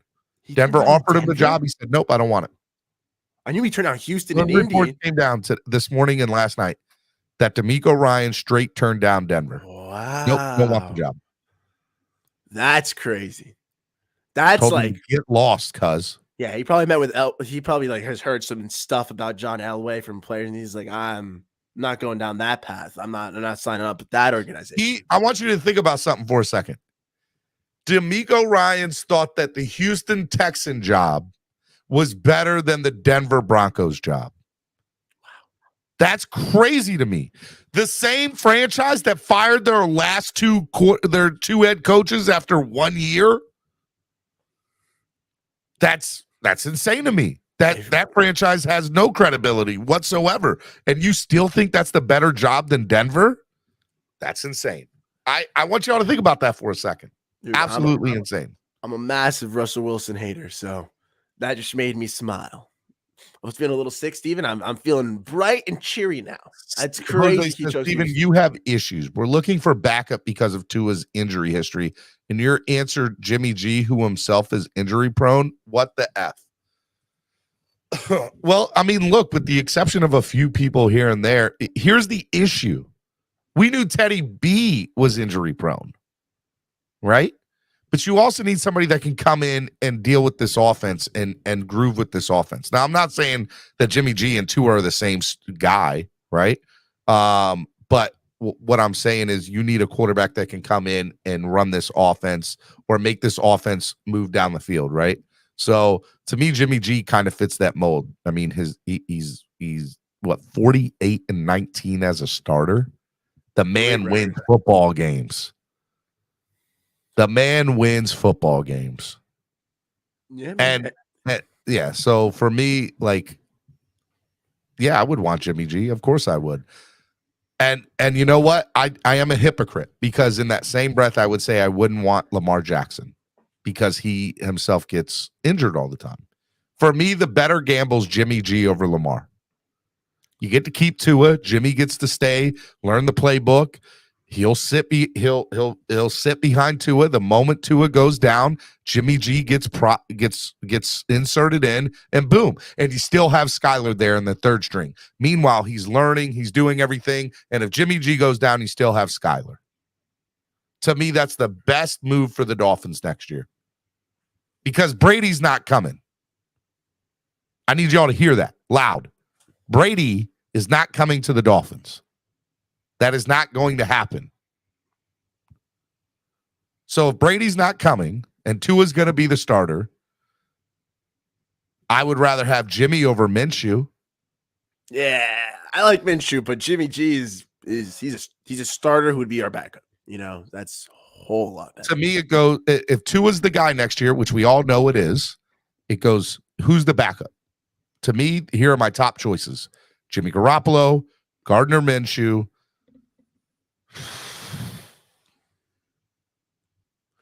I don't know. It kind of cliff falls after that, Steven. It is. It's huge. It's a huge. After that, you go because it's Jimmy G's like a starter playing backup. Gardner Minshew is like a backup who has the capabilities of starting. Yep. And then after that, it's just backups who are backups, journeymen who are journeymen, the Teddy B's of the world, you know? So I get like, boom, and it just falls off, man. So I don't know what we do. Like, I agree. Like, those are, if we're going for backup quarterbacks, those are the top two. You have to go for a backup. Yeah. You cannot afford to have Skyler as your number 2 next year. Cannot do it. Interesting. So then you think we filled 3 quarterbacks? 100%. It worked for us this year. True. We made the playoffs with it. So in theory, it worked for us. Let's go. So you have to, next year, you're going with 3 quarterbacks again, Skyler being the 3rd. If the Dolphins, here's my problem. If the Dolphins go with Skyler as the backup, they are essentially betting that Tua is going to be healthy the whole year. And that if for some reason Skyler has to come in, that he will be able to do whatever he needs to do to compete. And I don't think that's fair to Skyler. I don't think that's fair to this football team. And I don't think that McDaniel and Greer are that stupid. Because it's a stupid move if they decide to gamble that way. 3 quarterbacks are the way to go, and bringing in a high-priced either Jimmy Garoppolo or a high-priced veteran quarterback. By the way, here are some other names that you will hear over the next few weeks. I don't think a rookie quarterback's the way to go because you have to teach him the same way you're teaching Garoppolo. So forget about a quarterback in the draft. So then you go back to veterans.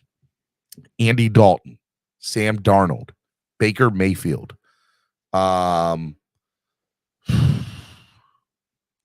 there is the Bakers of the world. Jameis Winston. Famous Jameis. Teddy Bridgewater. Jacoby Brissett. Andy Dalton. I already said it. I already said the red-headed thriller. Ooh. I'm trying to think of who else is available. I mean, those are like 5 or 6 names right there that the Dolphins would at least consider. I mean, and let's think about that for a second. Baker might not be a bad idea. I wouldn't be opposed to Baker. Again, the same logic as Gardner. A guy with moxie, a lot of energy. A guy who, if he comes into the game, I'll see him headbutting down the sideline and going in. That's awesome. Maybe you could teach Tua a little thing about head strength, man. You know, he's literally headbutting people now. Like I've headbutted one or two head to helmets in my day. Like, you know, second string lacrosse, you know, I was the hype guy. You know, I had to headbutt people. Like Mayfield does the entire team. He's insane. Omar Castro said Jimmy G for $10 million. Book it. Omar, if the Dolphins sign anybody to $10 million, it's a curse. It's a curse. You sign him for $9 million or you sign him for 11. But damn it, you won't ever sign nobody else for $10 million. Dolphins have a long history of signing $10 million contracts and them biting them in the butt. Not gonna happen. If they sign anybody to $10 million, I already know it's a bad idea. Yeah. Already know. The unlucky card. I knew once he said 10 million, I was like, oh, Steven's going to come after it, man. I hate it. I just hate that number. I feel like it just not worked well for us. 10 million. I hope Greer knows that. 1 million signing bonus. Bam, 11 million.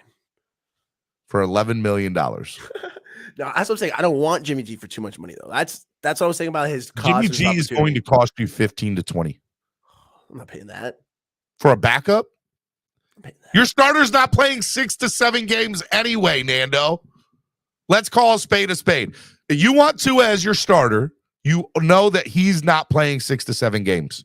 Just throw it out there. Understand that that's the situation that you're in. You're not paying 15 to $20 million for a capable starter to go along with him. You've made your bed with Tua. You have to do something unoriginal. I'm not saying it's stupid. It is stupid. Missed 5 games. But it's where you're going to go. Missed 5 games this year. Okay, 5 games. I'm not paying for, as I'm saying, though, even if it is 6 games, 20 million. I'm terrible at math, bro. But it's like $3.5 million a game. Like, I would do that for Jimmy Garoppolo.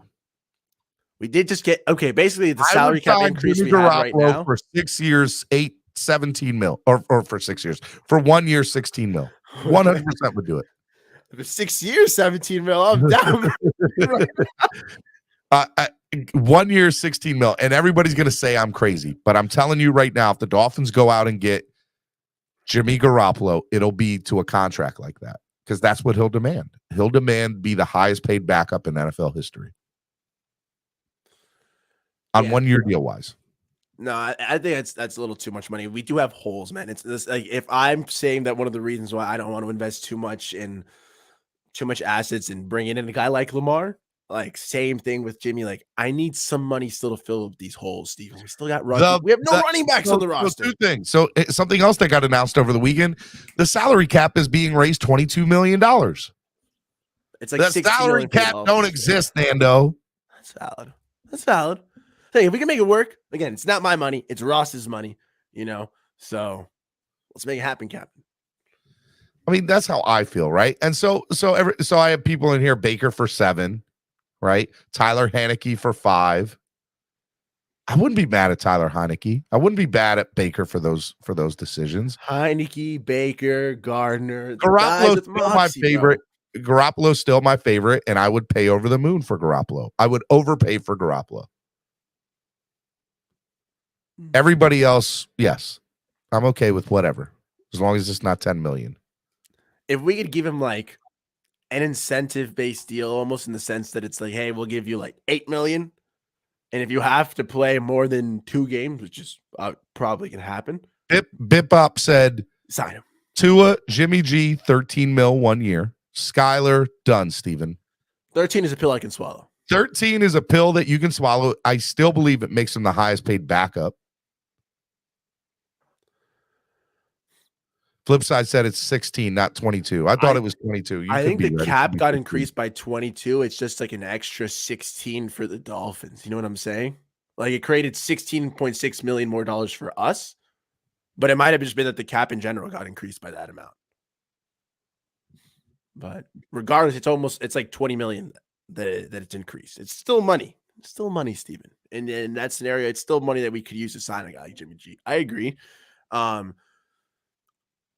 ask this to you, though, because I know it'll get brought up if we do entertain the idea of Jimmy G.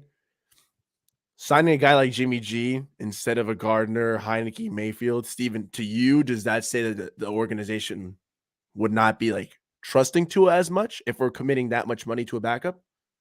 Would it concern you at all if we're signing a guy like Jimmy G instead of a guy like Minshew, Mayfield, Heineke? Ask the question one more time. I want to make sure I'm hearing you right. Like, okay, Tua's the quarterback. We have to invest in a backup. If we're investing 16 million, 20 million in a guy like Jimmy G instead of 5 million for the Mayfields, Heineke's, Minshews of the world, are you concerned that the organization is taking such a stance of we've got to invest this much? It means Tua's probably going to miss time. Like they're preparing that heavy for that option, or do you not really care as long as you have a good backup? Can I play both sides of the coin here? Of course. I don't necessarily feel one side. There's one side of the coin in the argument that you can make that's like, damn, even the team knows Tua's not going to be healthy this year, and they're still going with him as the starter. And to me, that's like they're spending all this money on Jimmy G when they know that Tua's not going to be healthy the whole year. Why not go out and try to go get Brady? Why not try to go get, Derek Carr or somebody like that if you're willing to spend the money on the two quarterbacks together? You get what I'm saying? Like there's a logic to me that's like, all right, I get where I see the head banging of why are the Dolphins doing this to themselves? But there's the other side to the coin too, that you're like, they think 12 games from Tua, along with 5 to 7 games from Garoppolo, are good enough to get you to a Super Bowl.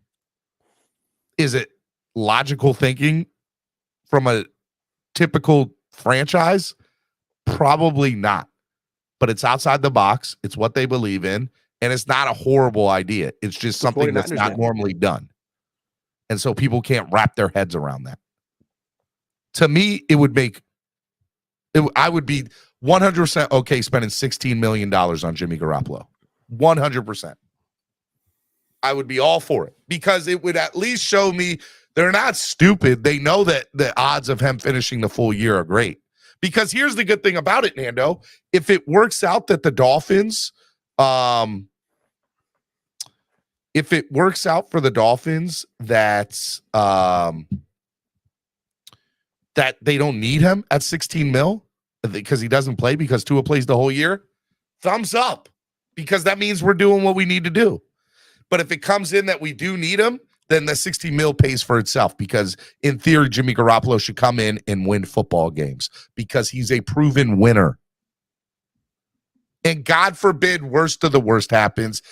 Then you still have that insurance policy in Skyler and you allow him to try to do what he can do and you keep on letting him play. Agreed. So to me, that makes the most sense. You go with Tua and Jimmy as your 1 and 2, and you let Skyler stay as your 3rd. That's how I look at it. Yeah. It'd be and I agree that it's probably the smartest thing to do. It's what the 49ers had in mind when they brought back Jimmy, reworking his deal to keep him in. Like, I do think it's the right move in the sense that, like we said, quarterbacks get injuries happen. Prepare for all eventualities. Prepare for all situations. And if we know we have a quarterback who hasn't stood the test of an NFL season yet, I hope that Tua is there for all 23, 24 games, whatever it is, to take us to a Super Bowl. And if not, if the organization thinks that a guy like Jimmy can slide in as needed and there's not as much of a drop-off, it's what the 49ers were expecting when they brought Lance and Jimmy G in. And it almost worked for them. They got to the NFC Championship. So I'm okay with the Dolphins going that route. It would be tough with all that money, but I don't think it's a total knock. I think it's more of a, no matter what happens, whoever goes down, we're building a team with depth at all positions. Next man up, and we're taking a run. We're going for this. We're going for it, Steven.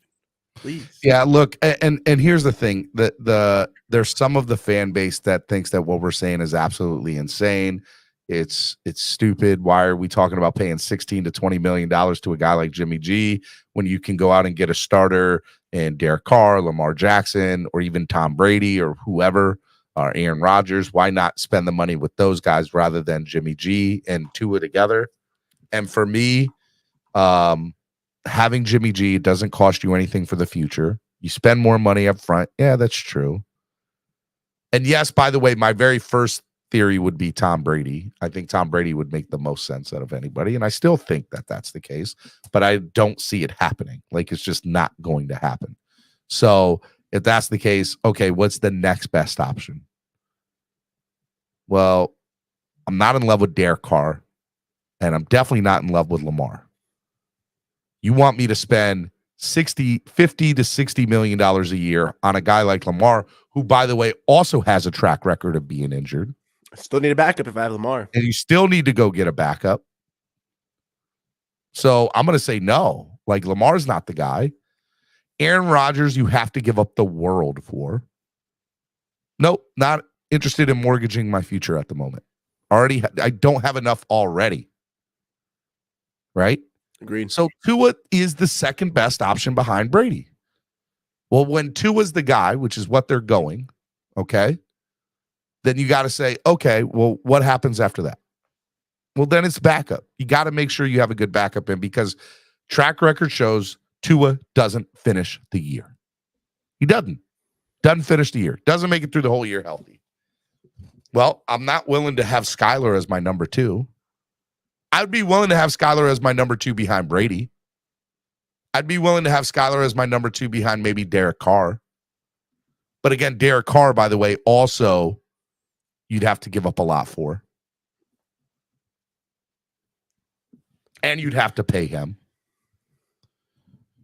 So to me, Tua makes the best sense with a high-priced veteran free agent backup. And to me, Jimmy Garoppolo fits that mold. 100%. Yeah. It'd still be the most talent for our buck, not mortgaging our future, not sacrificing all our draft picks to get a guy, not committing 50, 60 to a guy who we don't know if he can stand a full season as well. Like, it's not the best year to go out there and get a quarterback for yourself this year without committing a ridiculous amount of assets, Steven, that I'm just not willing to do. You're right. Like, I'm not sacrificing the future. Like, I still think that the way to go is building a real roster. And we're almost there. We almost have that real team, man. Like, I don't know, Steven. I think that the right offseason moves, whether it's backup, middle linebacker, running back, safety, corner, secondary help in general, like the right moves, we're primed to make more noise, man. Like, that's end of January, man. There's so many more months to football. That's all I can really hang my hat on right now. Hoping for a good free agency. Mm-hmm. Well, and that is the bed that we are going to choose to lay in as a fan club, as the franchise is in general, Nando. The franchise in general is choosing to move forward like this. And so we got to look at it as, okay, what's the best possible case scenario with this decision? And for me, the best possible case is Jimmy G, I am good with in Miami as the backup, who's going to get playing time and that if Tua goes down, it's not the end of the world. We're all not sitting here saying, oh my God.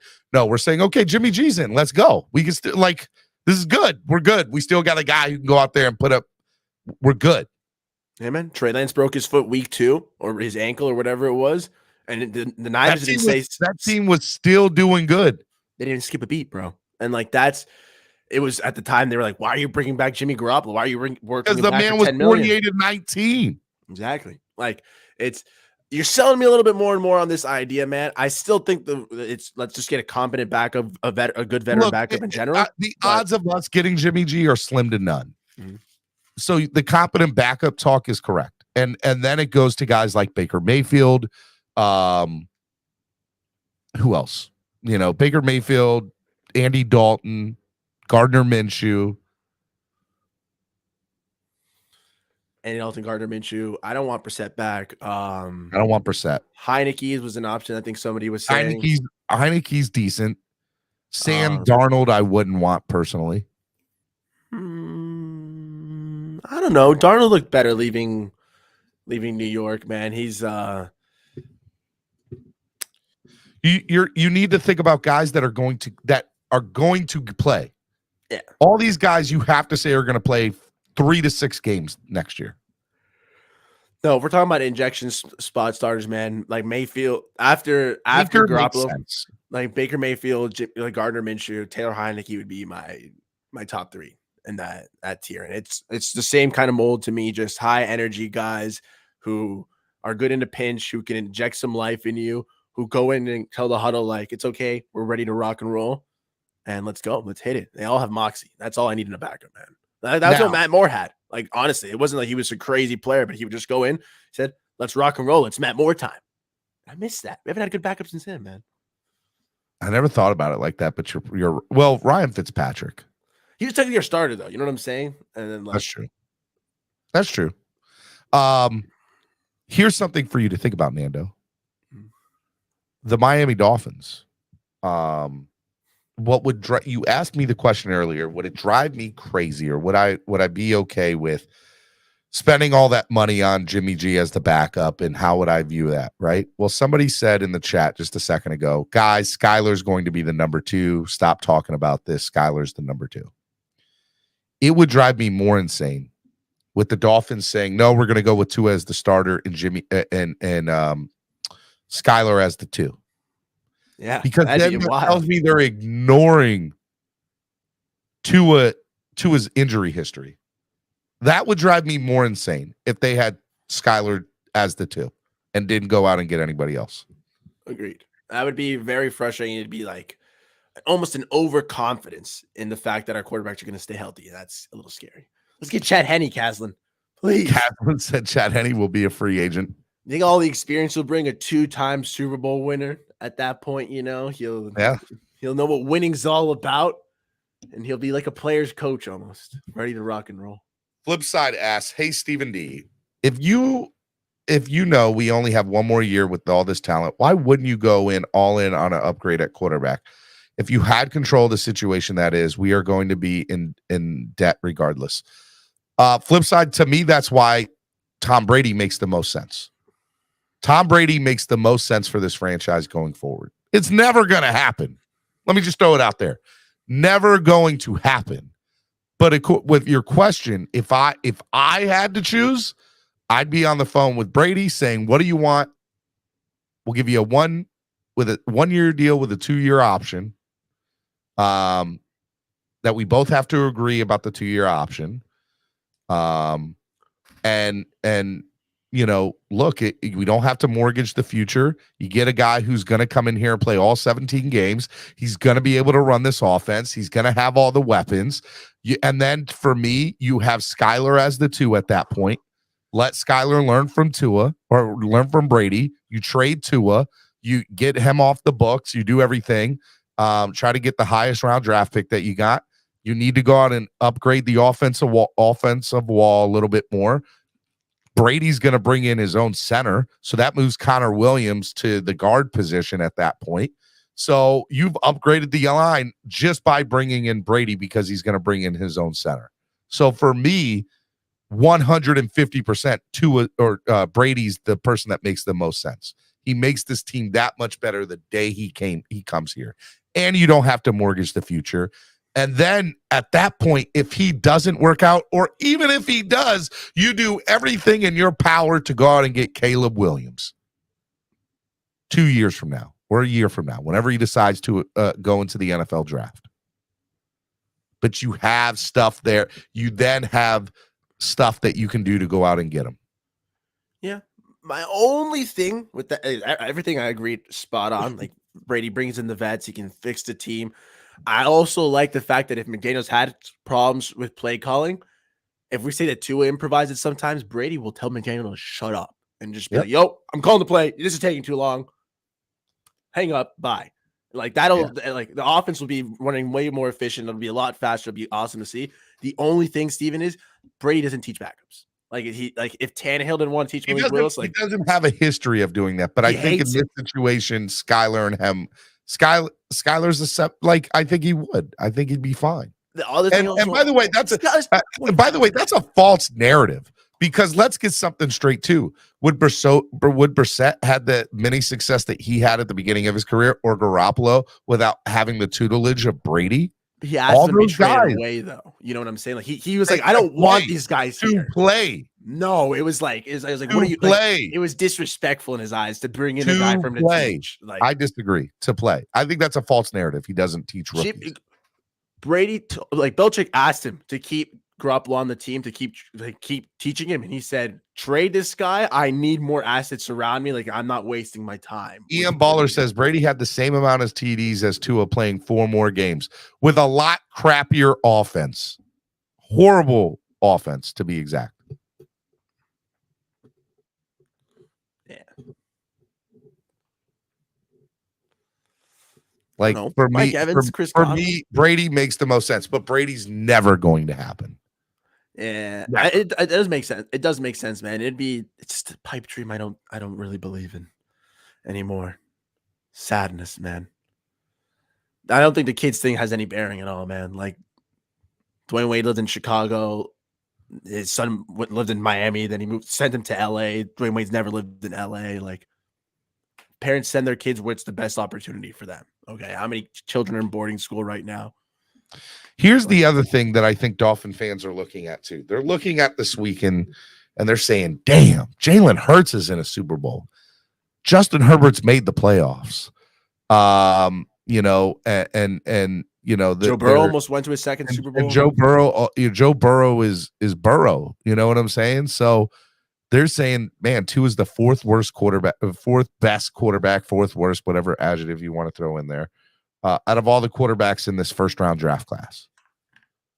The reality to the situation, Nando, is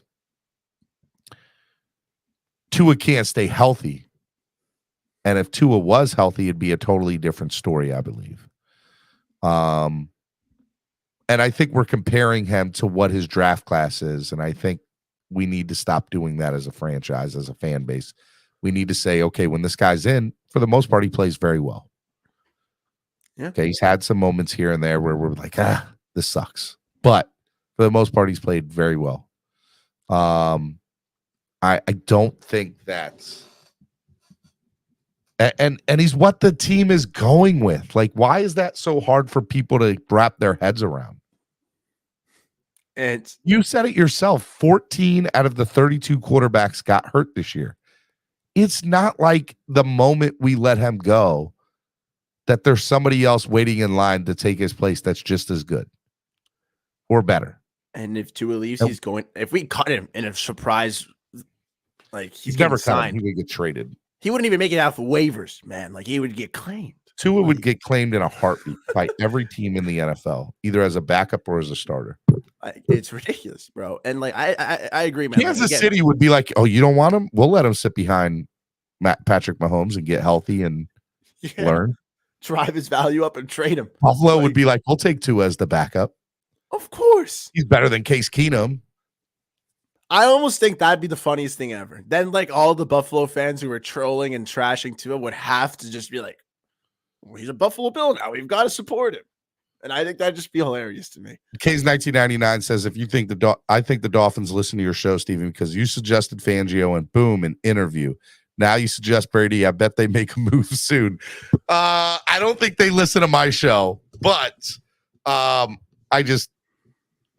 would like to see the Brady situation happen. It would make me very, very happy. I don't see it. I don't see it.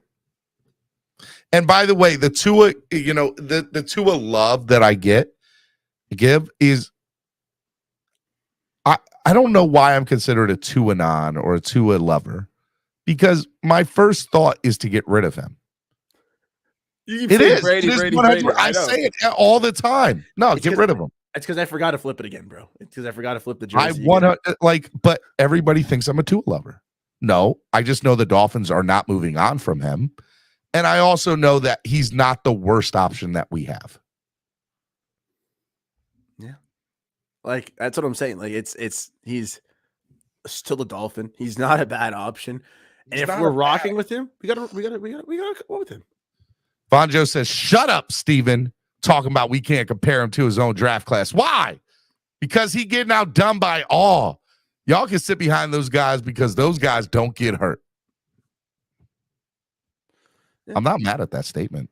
It's like the 1984 draft class. It's like the 2004 draft class. That's where Eli, Phillip Rivers, Big Ben went. Clip, Steven. You're a Tua cultist. You're a major general.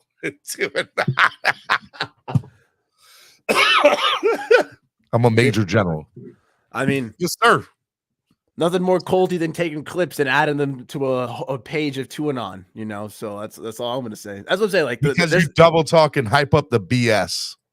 I don't though. I don't think that I do that. What's the difference, bro? Like, what's the difference between hyping up BS and just spewing like negative Nancy stuff? Like, you're right, Steven. Like, I love your show. I respect it. You run a great show. I don't. You just say that because you're on my network and you're sucking up to the boss. That's what they'll say. You're just, I suck up to everyone, bro. That's the best part about being a people pleaser. Always coming out smelling like roses on the Nando side. But no, man, it's not like the Dolphins are listening to us. It's not like we don't coach, we don't GM, we don't choose. And if the Dolphins rock with Tua, we're gonna rock with Tua as well because we're Dolphins fans. If the Dolphins rock with Brady, Lamar, Rodgers, I'm rocking with that as well. I think the only scenario I wouldn't rock with the Dolphins quarterback choice is if they chose me because I suck. Okay, but aside from that, anyone else in the NFL, I'm down with. I'm a Dolphin fan. I'm not going to boycott the team. I'm not going to protest. I'm not going to cancel my season tickets. No, I'm not going to do that either. But I can get mad. I can get frustrated. I can vent. We can be mad. We can 100% be mad. But I'm not going to sit here on the show for 5 hours, Steven, and complain and cry. I'm going to talk about the options. It's just what we've been doing. We've been talking about Brady, talking about trades, talking about what happens if we keep Tua. We're just discussing, brother. We just discussed almost every single scenario the Dolphins make this offseason. That's what I'm saying. And we also said, likely, here is what will happen based on what we've been told, what they have done, and what track record shows. Which 2 and 3 are pretty much the same thing. What they've done and track record shows, same thing. But you get what I'm saying. Like, of course. Like, it's this is where it's at. They've told us that Tua is the guy moving forward. Okay, well, I for one, believe that they really mean that. They've told us there's reports out there saying the Dolphins are not going to pursue Brady. All right, I believe that too. Could be a smokescreen, but I believe it could be. But I believe that's the case. They will not pursue him. They've already tried that. They already had that T-shirt. They didn't work out. Didn't work. Yes. Do I think that they should? 100% yes. I think it would change the future of our franchise for the better in so many different ways. 100% think the Dolphins should do it. Never going to happen.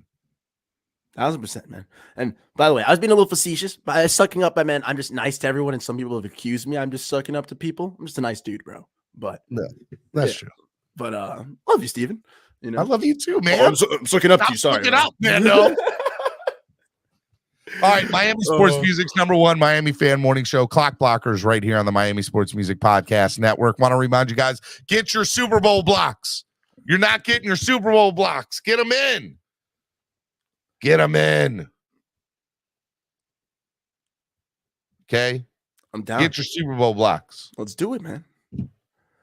No, Fangio. We literally said we're not just shutting up and taking it. We're discussing all the options. You can vent, you can choose not to vent, you can choose to be positive, not positive. We're just not going to come here and just cry. We're just going to discuss, bro. As a matter of fact, if you disagree with us, I'll bring you on one at a time. I'm not going to do, any panel today, but I'll let you come up here and debate with me and Nando why the conversation is not legit or we shouldn't have the conversation. What else do you want us to talk about? What else is there to talk about? We've discussed Fangio. I believe that Fangio is still going to sign here. I think there was a verbal agreement. I think the guy from Denver, I think what was probably told to him is, well, hey, I'm still coaching. I'm still being an analyst for Philadelphia. Hey, he's old school, man. I haven't officially signed anything yet. Job's not done. Job's not done. I agree with that. Yeah. He's the type of guy who's not going to be discussing his future job when he hasn't even left his current job, How many of us have been hired by another employer? You're not running around your current job saying, look at me, I'm going to this new company. No, you finish your current job, then you walk out. Bada bing, bada bam. Until the job's done. Bada bing, bada bam.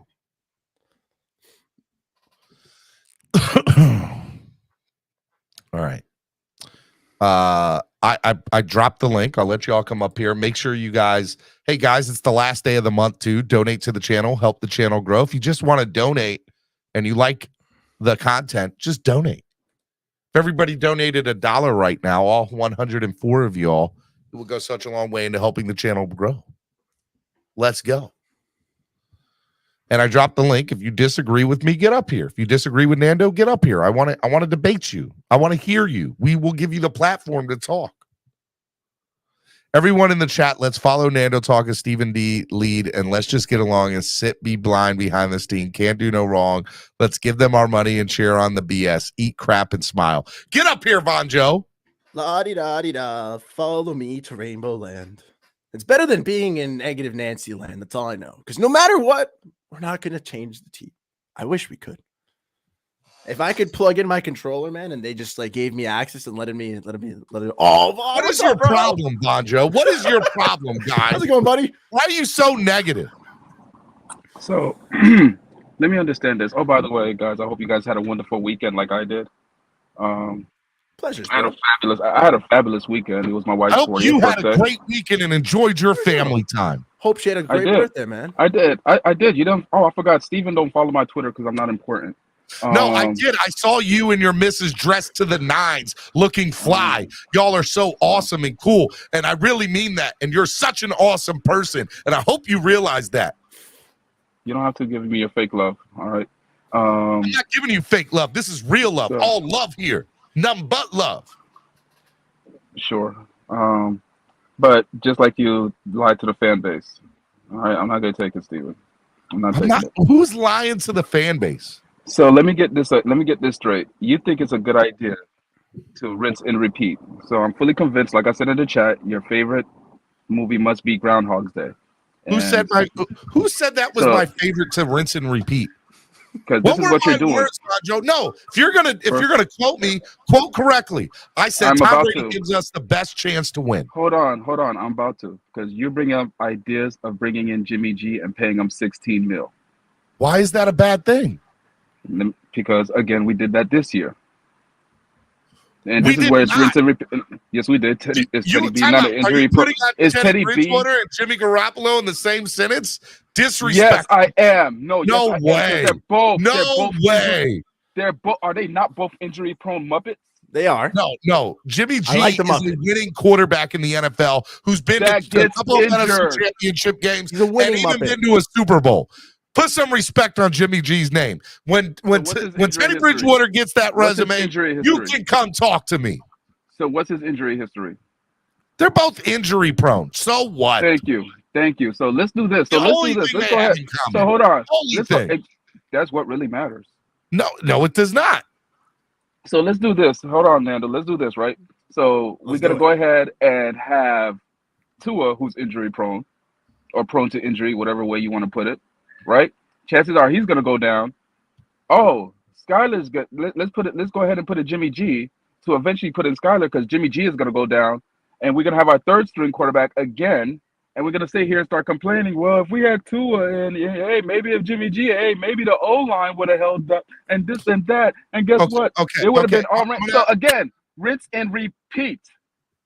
No, we're not doing this again. You're giving him $16 million. How much is Tua going against the cap? I don't care. Not that much. No. Let's do this math. Because overall, I think him and Tua together is gonna be what, $30 million? Okay. Almost, or 28. And they would both get the guy. And two, you're taking. So and again, we're doing this three. Who would you want, Joe? Who do you want? Go get me Rodgers or Lamar. So let's pause Rodgers for a second. Let's go get Lamar. Number one, you're going to have to give up the world for him. You agree with that, correct? Okay. Yep. Number two, you're going to have to pay that man $50 to $60 million a year. You agree with that, correct? Yep. And number three, he is also, as you love to put, injury prone, just like those $2 Let's put his injuries into context. That again, if he came here, he's not going to be running that offense that he's running in Baltimore. Where he think all of a sudden he's just going to wake up and pray differently because he has different personnel around him? He's still going to have run first. That's who Lamar Jackson is. No, it's not. That's Lamar how they run the offense in Baltimore. Stop that. Lamar does like to pass. He does like to pass. Offense. That man has been the leading rusher of that franchise for like 2 out of the last 3 years. That's why they got rid of the OC, Steven. Okay. Lamar has said he likes to pass. Like he says he likes to be a pocket passing QB who can just you run. live in Baltimore for He's God's still sake. injury prone. No, because he has to run and carry the load of that offense. When he's here, he doesn't have to carry that much of a burden. Because so our running backs backs and our offensive line are so great. No, because we have receivers that he can throw through. He actually has weapons here. He'll actually have I weapons. love for the how love you of think God. that Lamar is going to come here and just But a little less automatically time. take it. You think, based on what you just said, you think that he's a miracle worker and he's just going to change everything. So what weapons do we have to throw to in Baltimore? He has none in Baltimore to throw to. I'm not denying that. So he's going to come here and just not use the weapons that he has? I'm sure that he would have. I'm sure asked to be traded because he wasn't getting used. Like he was because the only receiver there. Because the offense. It's their offense. A little bit of both. Rid of the OC. Why we act like in Baltimore? your mind, Fangio, you have just told me that everything that has happened to Lamar is a basic result of Baltimore, who, by the way, is a more winning franchise than we are and has it more put together than we are. And their GM and owner, for the most part, are a lot better than ours. That they Baltimore can't. A passing team? It does not matter. They win football games. Yes or no? It's a simple yes or no. Are they a passing team? As long as you've known Baltimore and the Baltimore Ravens, have they ever been a passing franchise? It does not matter. It does matter, Steven, because this is the point I'm telling you. No, yes, it does. Because again, you think that with Lamar coming in here, that he's automatically going to save everything. It's a new offense, and it becomes a more dynamic offense. Tua is not that dynamic. Newsflash. I don't know if you know this, but he's not that dynamic. All right. So in your mind, he's not a threat to take off. Let me make sure I hear this correct from you. You're willing to mortgage the future. You're willing to make him one of the highest paid, if not the highest paid. No, let me finish. You're willing to mortgage the future of what's left of it anyway. You're willing to give make him the highest paid player in the history of the NFL, because that's probably what it's going to take. And then you're also, by the way, at the same time, going to understand, well, he is injury prone, but I'm going to take the bet that he's going to be better because he's never had the wide receivers that he has here that he had in Baltimore, and the offensive line is going to hold up because they're going to be tied up and hamstrung with a contract and what they had to give up to go get him. And by the way, it's not just going to be draft picks because they don't have it. By the way, to your point, they're probably going to have to give up somebody like Christian Wilkins or Javon Holland or somebody like that to go out and get Lamar Jackson. That's not true, but okay, if you want to go ahead and put that out there, sure. If you want to go ahead and put worst curse, if you want to go ahead, they don't have, sir, you just said they've already mortgaged their future. So what are you going to do to go get them? Sir, if you want to go ahead and choose worst case scenario and not put it in Greer's hands, where you guys always say Greer is this miracle worker. He is a miracle worker. I do agree. Okay, so he can't.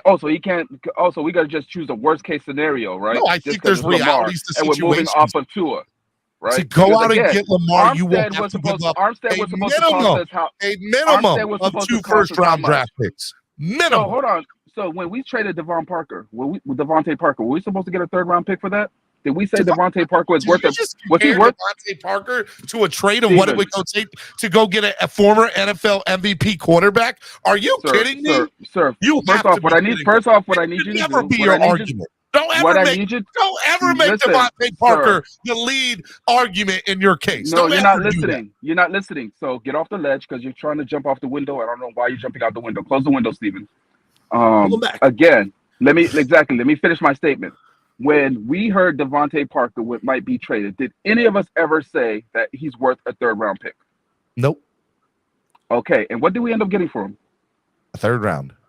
We tricked Bill. Again. Exactly. Again. So I would leave it up to my GM Greer to make it happen and work it out. Because at the same time, Armstead cost us how much? I think he came underpaid, right? Connor Williams cost us how much? I think he came underpaid as well. You do realize hold on. He went under our projected salary cap. You hush your mouth. You hush your mouth, sir. Number one, Teron Armstead already was injury prone when he came here. We all said, oh, it's a great signing, but can he stay healthy a season? He didn't do it. We all said that Connor Williams, yes, he'd shore up the guard position. He never came in and played guard. He played center and also was the highest penalized player on offensive line in the NFL the year prior. Sir, you're talking semantics. So again, we got some. Hold on. No. Guys that had major red flags. No. We sat there and said, okay, there was no guarantee with those guys. But again, they came under what we projected as their value. Did they not? That's the point I'm making. We projected their value to be a certain point, and we got them cheaper than that. Now, what our coach and our GM and that offensive and that coaching staff do with them once they get in the building, we cannot control that. No, that's McDaniel being a muppet. If that's the case. So if you're moving up to center, and you're not, and again, if you're sitting there and you're taking assets that we have and you're saying, hey, no, we're gonna ride with Armstrong or whatever his name is. Armstead. What's that? Armstead? No, not Armstead, but the other guy. Austin Jackson. And we're gonna ride with Eichenberg. Okay, again, that's your GM having an ego and your coach saying, no, I could go ahead and make this work versus spending to go get more pieces, which we had the cap space to go do, but we did not. So again, those guys we did get undervalued. We got a good deal on them. How we use them after that, that's not on. Listen, it's done. What's done is done. But again, they came undervalued. So I could say my GM could also work miracles and again get Lamar Jackson at a great deal. But we want to go ahead and just refuse to understand that could happen. That's not even a possibility. We're just gonna say worst case scenario because oh my God, we don't want to hurt Tua's feelings. We just want to go ahead and rinse and repeat. Let's go ahead and just talk to Jimmy G, who's going to cost us $16 million. That might go down. That might be another one of these seasons. And again, run three quarterbacks on the roster when we could use that roster spot for something else. Like there's not a whole bunch of other holes on this team. But no, let's go against the grain and have three quarterbacks on our roster when the rest of the league has two. Because you know what? We have a whole bunch of people that can't stay healthy. I mean, but Vaughn, that's what we are. We're a whole injury ward. Because we do have holes, bro. We we have to commit so much money to them at QB. Trading players, like whether they're high crazy value players or whether it's like what the Broncos did when they traded away like Shelby Harris, like Noah Fant, like tight ends and D tackles, but it still creates more holes for us for a team that already needs to be places plugged in. We need more depth. But we need that's the thing. Running back. A better quarterback, a better general could elevate the talent around him. Of course. But it's like at what cost, you know? That's why I get why Steven wants Brady. Like it's the free agency of it all, you know. The Brady thing is cooked. That thing is over with. That thing is burned. But that thing is done. All right. So hold on. Like if we're trading all these assets, I'd rather a Lamar than a Rodgers just because then at least it solves the problem for multiple years. But it's like Nando, all I'm saying is that we've been playing this quarterback roulette, this quarterback game, this quarterback Russian roulette for the longest. I am so tired. I went off this ride. Just go get the guy at this point. Yeah.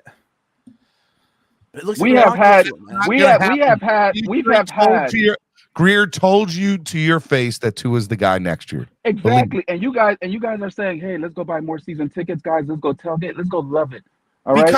Because I'm not needing that four to upgrade. Nacho, you're gonna come. Exactly. You're gonna come to a couple of games next year. No, I'm not. You're not coming to any games. No, I told you this team is not getting another penny out of me until they do better. I think I'm upgrading. No. At some point, you got to ask your team to do better. You got to ask your team to do better. You must command for them to do better. If you just keep swallowing the BS that they're gonna sit there and keep pissing in your cup and you drinking it like it's lemonade, guess what? They're going to continue to piss in your cup. I'm glad you think that measly few dollars that you spend in is making a difference to that franchise. Yeah, Ross is the 43rd richest man in the world, bro. Exactly. But I guarantee you. They don't care about Nando. Exactly. They gonna make their money. No, that's the thing. But if we came together as a unit, now it never happened. You don't remember last because you know why it's not going to never happen? Because of people like you and Nando. That's why. Bro, why? The revolution will never be televised. You were trying to say we all need to recycle. We need to do it. You know how much traction that picked up? Not a thing. Nobody cared. If we all walk to work, no more global warming. If we all recycled, pollution would end, but it won't, That's man. never Like, going to happen. Exactly, because deep inside, we really like watching the world burn. We really like the pain that the Dolphins give us. True. No, clearly that's true. choose You to love look at it from a half because empty. We're choosing looking at it as yes, you exactly. Bonjo, You look we at it were half only empty. 2 weeks away from playing in the AFC Championship game. 2 weeks. Again. Say it again. Again. We're 2 weeks again. We're always this close. That's what a mediocre team is, Steven. That's what a mid-level team is. You're always this close. Guys, we just 31 teams in the NFL every year are this close, man. The best playoff 31 game we've teams had in in the NFL 25 every year are years, this close. and you think the world's crumbling. I feel sorry for you. Last year we said,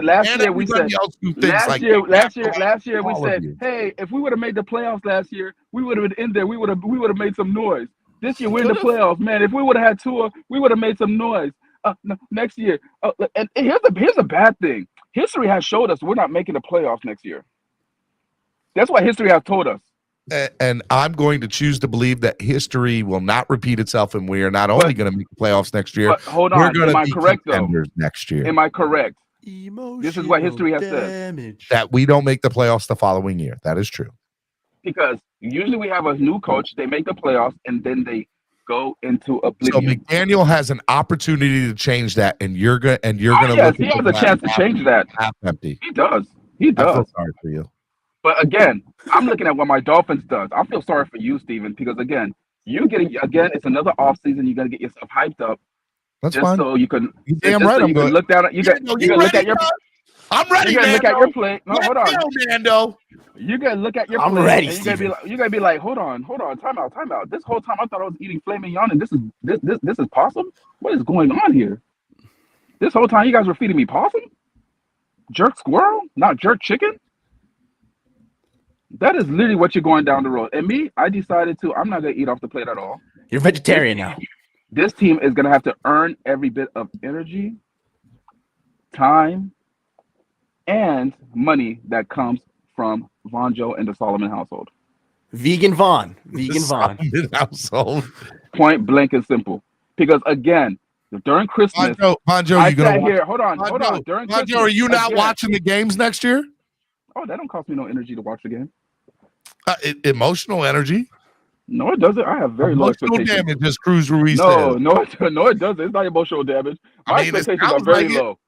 But you out here saying are low. But you're not going to go to the tailgate and hang out and have fun with us. No, that means I have to waste gas money and go down there. See, come on, man. You are allowing this team to take away from your joy and your love because you had a great time last year. There is no joy and no love because it's always. You had no joy last year hanging out with me. None. I got hyped up, Steven. We won the first game. We were on cloud nine. We beat Buffalo. I was like, we got them son of a. Yes, we up there. And just to end up here. Play time and time out for Fangio. I have no problem doing that. Let's go. All day. I was about to try to hype you up. I'm playing the whole song, but I'm gonna play the first verse for Fangio. Oh, I'm gonna play the first verse for Fangio. He back here listening to it too. You enjoy it. I know the whole city right. It's a bit surprising. Business moves, now we enterprise. Let's go. Now we improvise. Go to get in the winter column. Whole squad been trained to go. Been for life, we throw the foe. Singing this just to welcome bro. To a time.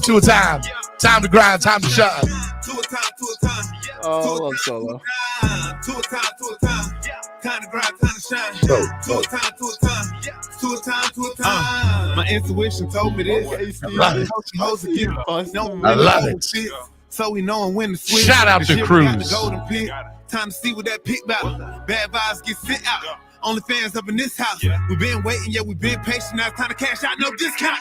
Super Bowl, yeah, we in route. I don't know when, but it's close. I don't want to overhype. I love it. No, I like it, so excited. League gon' notice now. You should know the rise. They say tour from that rock. Man. Shout out to some more, and now it's time to lay the smack down. You think he Dwayne Johnson? Time to be the people's champ. Hit him with the people's elbows, sit together. Let's go. You think you could stop us? Hell no. Okay.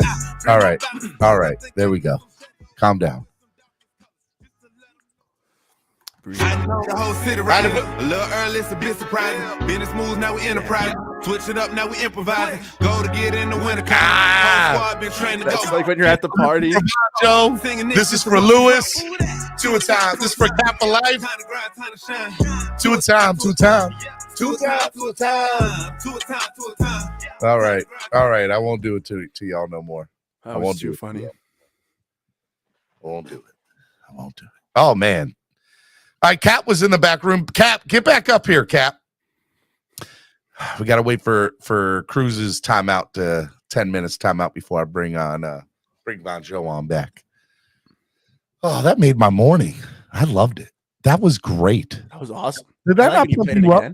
Yeah, man. I kind of want to get a beer, but I don't have any Visa Sewer, so I'm going to be respectful. No Visa Sewer. So Visa Sewer. That hyped me up, though. Damn, I'm a little Jonesy now. I was definitely hyped, man. I was ready to go. Super ready to go. Man, that made my day. I don't know why I did, but it did. When you played it again, it's like when you're at the party and the banger ends and you just the DJ runs it back and everyone just flips run it back. 2023. That's Fangio's favorite saying. Run it back. We just go and run it back. Rinse and repeat. Fangio lying to y'all. Just so y'all know, Fangio had the most funnest time ever at the tailgates. He was like, this is amazing. This is awesome. Fangio will forever remember the Buffalo Bills game with me. That will go down as one of his greatest memories as a football fan of all time. So for him to sit here and say, I'm never going to a tailgate. I'm not going to no tailgates until they make difference. I'm not until they change. I'm not going to do nothing. I'm not just not. Absolutely insane to me. Just like you, Cap for Life. Just like you. You out here capping. You know you love the tailgates. You know you love hanging out with us. Stop it, Cap. Just stop it. We waiting, Cap. Cap? Hello? Hello? Hello, Cap. Hello? Hello. How are you? How's it going, boss? Cap, you're live. Go. Talk. Hello? We can hear you. We can hear you, Cap. This phone sucks, man. Hello. Can you hear me? Yeah, yes, success. There we go. There we go. Success. I love you, Cap. This phone sucks. Oh. Go ahead, Cap. The floor is yours. Oh man, I just completely forgot. These headphones really mind bleep me, man. They mind bleeped you. Hey man, look, I'm sure the Two a Time song did that too. Just got all up in your head. You didn't have no tin foil to wear. You were all kinds of type of messed up. Yeah, man. I mean, yeah, man. I got nothing, man. I just at this point. Well, I mean, look, I appreciate you coming on the show, supporting it. We know that you're a big Dolphins fan. We appreciate the love and support you have, Cap. I love it. I'll put you in the back. If you change your mind, you let me know. Yeah, give me 30 seconds. Let me get my mind. I got to figure out. No worries, Cap. Good morning, Caslin. What's up, buddy? What's up, Caslin? What's up, guys? Hey, man, we're over here. We're enjoying life. Life is good. The Dolphins, they're going to make Vic Fangio their defensive coordinator. We're going to I'm stoked for next year. I'm super stoked. I'm glad somebody is. Hey. Nando and I are here for all those positive Dolphin fans. Hopefully we can pump you up a little bit, Caslin. We are here to pump you up. There's too many issues I see with this team, so I'm not. I have my favorite sport starting in a couple of weeks, so I'll be happy again. Baseball will be here before you know it, Caslin. And that's not my favorite sport. You'll be able to see the Mets lose on a day in, day out basis. Favorite sport is what then? Lacrosse? No. What's your favorite soccer? Sport? Oh, okay. I get the football. It's funny. I grew up playing. I played pretty much every sport except for soccer growing up. I was a two-star athlete. Two-star athlete in There we go. baseball. I was a starting pitcher and a shortstop. And football, I was a wide receiver. So, and I got hurt my senior year, so I couldn't. But I had a full scholarship to Florida University, and I couldn't go because of it. Kaz, man, Kaz. Yeah. All I want to see is my That'd be boy awesome. come to Miami eventually, and just didn't happen. Didn't happen. You gotta come. You go to Inter Miami game, man. If you come for a Dolphins game, Inter Miami might be playing around the same time too. Or if you ever just visit Miami, like soccer's awesome, man. It's coming That back in a soccer couple stadium weeks. in Miami's dope. It's I was pink just and there black. for a friendly. I saw River Plate play Vasco da Gama. It was a great game. It was I saw Dude, River Plate versus we're losing listeners as we speak about soccer. Just so you know. We can chat about soccer anytime you want with me, man. But yeah, well, it's I don't know. I don't see West getting Fangio either. He has such a love for Shanahan that I don't see him coming here. But I think he would. Hopefully, I don't know. He's been wanting Shanahan since 2015, so I don't know. It's one of those things that people like to talk too fast and they really can't sign anything until what is it, May 1st or whatever it is. They can't sign the tender, so they can say he's coming here, but that doesn't mean he's coming here. And we have it just because he's coming here. I don't see us going too far, anyways. I mean, why do you have too many think that? issues. Why are you not? If y'all can see Fangio right now, wait till I bring him back on here in a few minutes. But Caslin, if we get the Fangio, our defense automatically goes up into a top 10 defense. Automatically. I know it doesn't. Look at his track record. Yeah, but he doesn't do it in year one. It takes a couple of years for him to get up in the top 10s. Go look at some of his last places. The first year was like they were third. First year was they were 2. They were top 5 his first years there, and one of the places he wasn't, but that was it. I say. And by the way, even if we go, just want to throw it out there. What were we this year? 32 guys or 31 defense in the NFL? No, we were like 27, man. Put some respect on our name. I think it was. We were 18th. Okay, yeah. So everywhere he's gone, he's improved from the previous year by more than 10 spots. So even if we comes in, he improves us by 10 spots, we would be a top 10 defense if that's true then. If we were 18th, I thought we were 20, like in the bottom. Somebody's saying 26. I thought we were 22 or 20 to 27 in that range. Like I know we were in the middle 20s. Depends on what stats you look at. Yeah, depends on the stats. If he improves us by 10 to 15 spots, like we're going to be in the top 20 next year. Okay, we're going to be in the top 15. Okay, we're still going to be playing. We're still going to be playing in one of the hottest divisions. Okay, Green. We still have how many great teams in the AFC compared to the NFC? So we have a lot to overcome. We have to win at least 11 games next year, and our offense is probably one of the easiest offenses to run because we don't have many plays. I mean, you can say the same thing about Lombardi when he coached. He only had 6 plays that he used on offense. 6 plays. And McDaniel runs the same type of thing. Shanahan runs the same type of thing. They run simplistic offenses. Doesn't take a brain surgeon to run.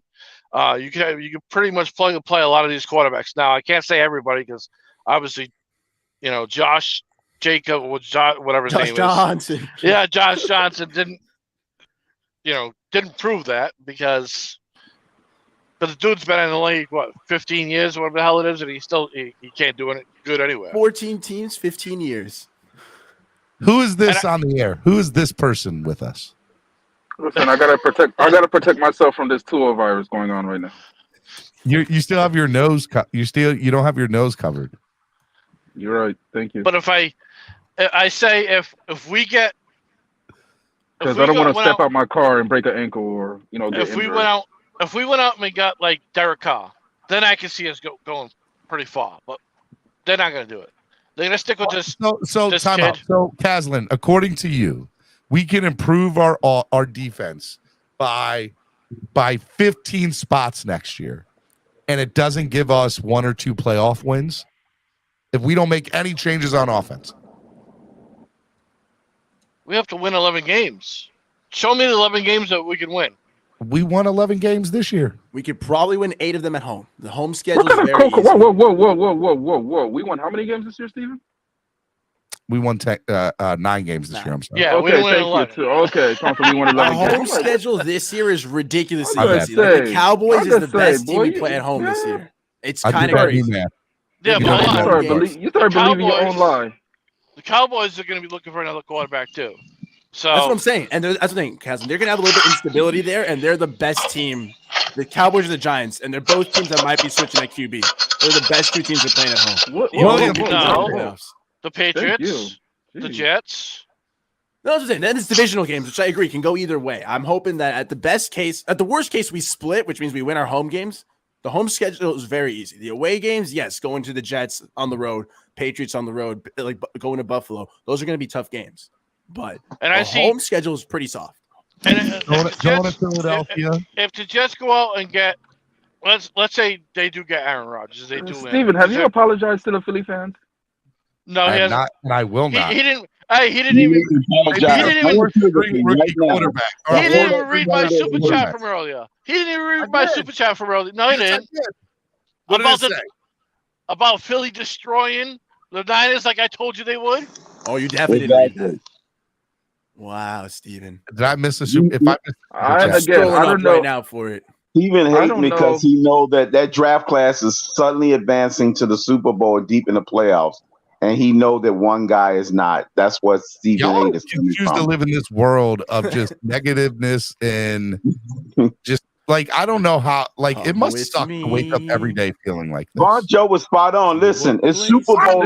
Listen. It's never spot on with anything. First off, He was spot on. Steven, It's Super Bowl Steven, or bust. If we don't make the I'm a Super Dolphin Bowl, fan. we got to blow up this team.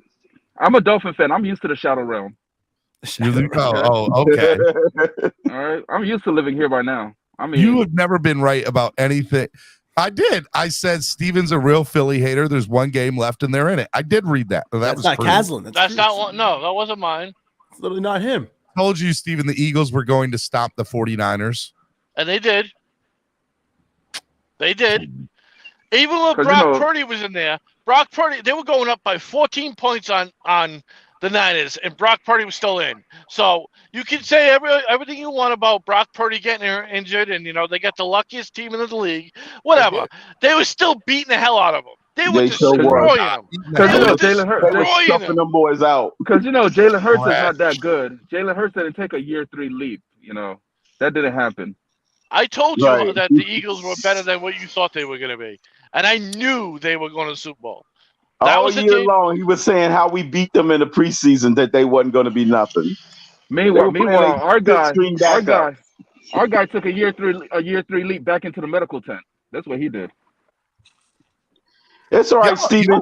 Hey, at least we're going to be playing against the Super Bowl champions next year. Every time I come in Now here, a I bunch of truly doom and understand gloom. why people think that my channel's toxic. Don't worry, buckle up, Will. All right, hold on. Joe, William Perry, William Perry, and Nando, and Steven. You guys tell us what we have to be so great and happy about.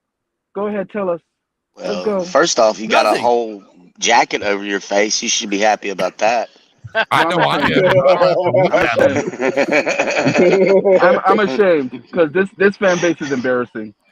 It's more of I'm like ashamed that you even got those glasses. I think we can What's on your for the face? season. I think we can vent, we can complain, but then it's like my logic is like vent, complain, get it out, and then how are we gonna get better? What can we do? Let's look forward, not just keep going down the rabbit hole. Like, woe is me, we're gonna suck forever. Like, is it?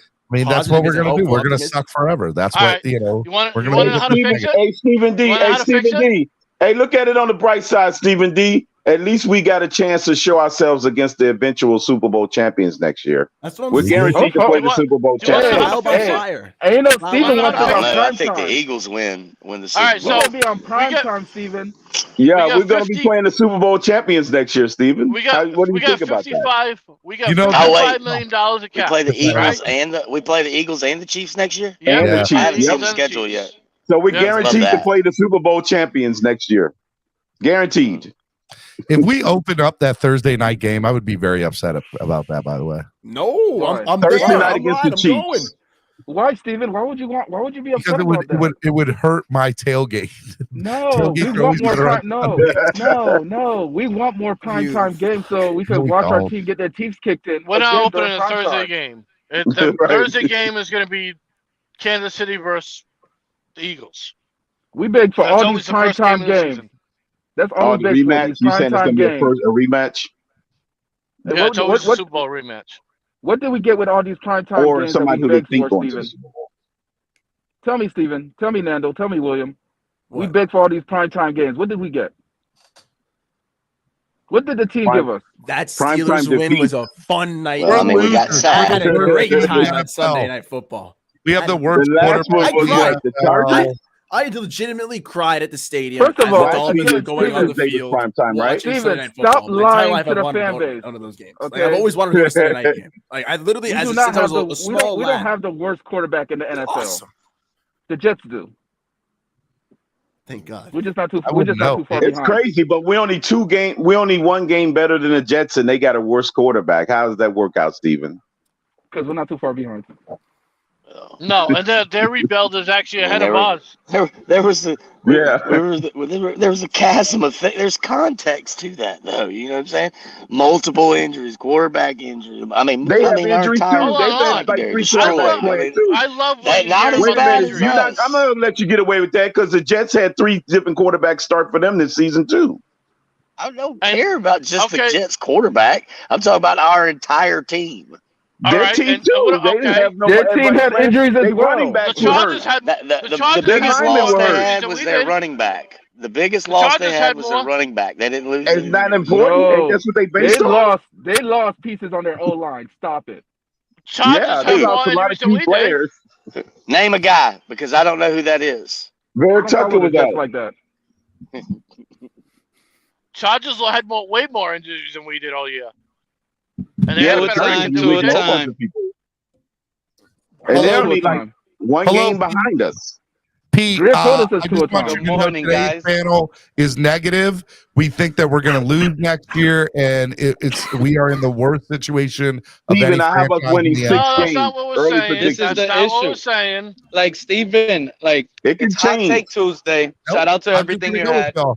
Nando I'm and just I are going to saying. go with it, right, Nando? I'm It can ready to change, ride. Steven. I have Let us me ask winning. you guys. Dolphins, Let I me have ask us you winning guys a 6 question. games, Steven, right out the gate. 6 games. We might then we're improve on that. Nope. That's we're not going to lose. possible. We're We're going to gonna lose break every a not game. record. next possible. We're year. going 0-16, man. Hey, We're gonna Going join 0-16. 17. But Steven, I want to talk to the fan That base may be possible, because Nando. do you not That's feel how good like we are. we're being laughed at right now with this Vic Fangio situation? No. The Fangio I don't situation, think so. no. The only Why reason do we always have to feel like everybody's disrespecting us I all know, the like time? we feel like the world out to get us, bro. Like, I am not.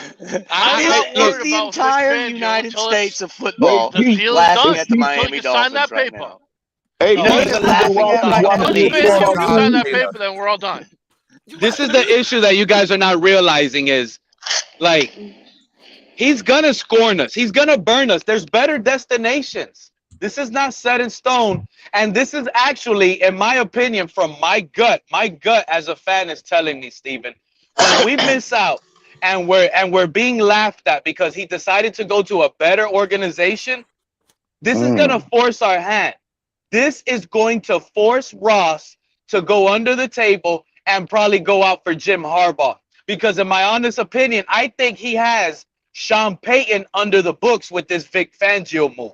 If he's able to pay him the highest paid DC, if it flops this year with McDaniel, he knows next year Sean Payton automatically corrects it. If Vic Fangio scorns us and burns us and decides to go the other route, I think he's going to go out and make a splash move and go out and probably force a Sean Payton trade or go out to Michigan and get Jim Harbaugh I need and some of that, swap Nando. head coaches. Send that over, Nando. Swap We head need all coaches. that. Just Because look, you got to pay attention, guys. Like the defense here was not the Pay problem last year. attention. You gotta to pay attention. It pays to like pay we've attention. been paying attention, Pete. You've been wrong so No. many times. It's hilarious. Pete, we Dude, don't know. the piano listen, won't work without me. We don't know where listen, Pete. Will Perry. You know Pete is the breath of fresh air. You know it. He's a I breath. mean, But I I'm think trying to he's a wake breath you of I guys laugh up, every and you guys time he never comes up get there. it. Wake The up. fact I that talked you guys about could Pete at my never be comedy with show me, on Friday. the fact that you guys could never be with me on the same page lets me know this organization, it's a circus. It's a circus. We're dancing all over the place to all this different is a damn beats. circus. You're right about that. It's a circus. P.T. Barnum is rolling over in his grave right now as we It's been speak. a circus. And I thought Ross got rid of Circus du Soleil. Somehow, some of those still haunt us as a fan. They really does. Because there's no way you guys can believe getting a defensive coordinator is going to fix this organization. That is top 15 defense from the get-go. But in year two, Stephen, all of his disciples have crumbled. That people are not realizing that. Everybody that Vic Fangio in year two has crumbled. They figured out his defense. Oh, yeah. They've been figuring it out. No, that's false. Go look at his numbers. False. It is susceptible to the run. Year two, people have been figuring it out. It is susceptible to the run. Every one of his disciples are not in the top 10. Y'all are the worst fans in the world sometimes. I love you all. I absolutely love it's not bingo. It's not we a bad fan. It's that I want to win. That defense. We don't have the personnel. We need an offensive coordinator. We need a real head coach. Fans in the NFL, Steven. Sexiest fans in the NFL. Legend. We can fix a lot of our issues. We have 55 I think this entire fan base needs to take million. magic mushrooms for like 6 months straight. Just not even microdose. Just a full gambit. Well, we've been taking those mushrooms for 50 years now. We haven't been solving anything. What mushroom? No, you're not. All I hear is this depression. I want y'all to get over this PTSD real quick. William, y'all sound like a bunch of school shooters. We've been taking those mushrooms by being sold anything. And then what's funny is timeout. Then here's the effed up part about it all, William. Then they say Steven's channel's so toxic. It's so negative and so toxic. No, I'm not. No, but I allow people to come up here and be negative and toxic. You ought to be better than that, Steven. You're better than that. This place sometimes sounds like the breeding pool for, as much crap you know, like Steven, a mass shooting or something like that. You know, one of them white people As much crap as we give Steven, he's fair to us, bro. He lets us speak our mind. Steven is the man. A cesspool of Dolphin nonsense. I don't like your narrative. Most of y'all live in Florida. I think that it sucks to be negative all the time. No, I don't live in Florida. It's not negative. It's reality, okay. Steven. It's reality. Can you hear me? I can't wait for the Dolphins to prove y'all haters wrong next year. God, We're still waiting. 35 years. We still waiting. We don't even have a defensive coordinator yet, Steven. Well, it's only like a week into this off season, so I mean, I'm sure we'll get it all figured out, brother. Yeah, but the point is that we don't hear other teams with the same problem. With teams that are saying they're supposed to be Super Bowl bound, but have a looking for a bunch of defensive problems, coordinator in the you're a offseason. Dolphins fan, so you only hear our problems. Yeah, Exactly, but we're I hearing about assure picking you, up a defensive coordinator when we're supposed to be better than Because that. we need a defensive coordinator. Why? If we're supposed to we be had to get better rid than of that, the why are we defensive firing coordinator Sam Madison? because he was murdering us. Why You know what can't I'm we saying? just promote Sam Madison to defensive coordinator? Not ready. Because he ain't ready for that yet. If he All was you ready, guys they would have swear done that and people we would have aren't kept ready. Pass retained. Like if You know what? If Sam Madison was ready, we would have elevated him to defensive coordinator and retained. That's Pat what I'm gonna Surtain. start saying But when we didn't. YouTubers He's not ready. and Twitters start asking for like buttons in the beginning of the show. I'm gonna start telling you guys it's not ready for that. We haven't watched the show yet. We got to know if we like it or not. I wake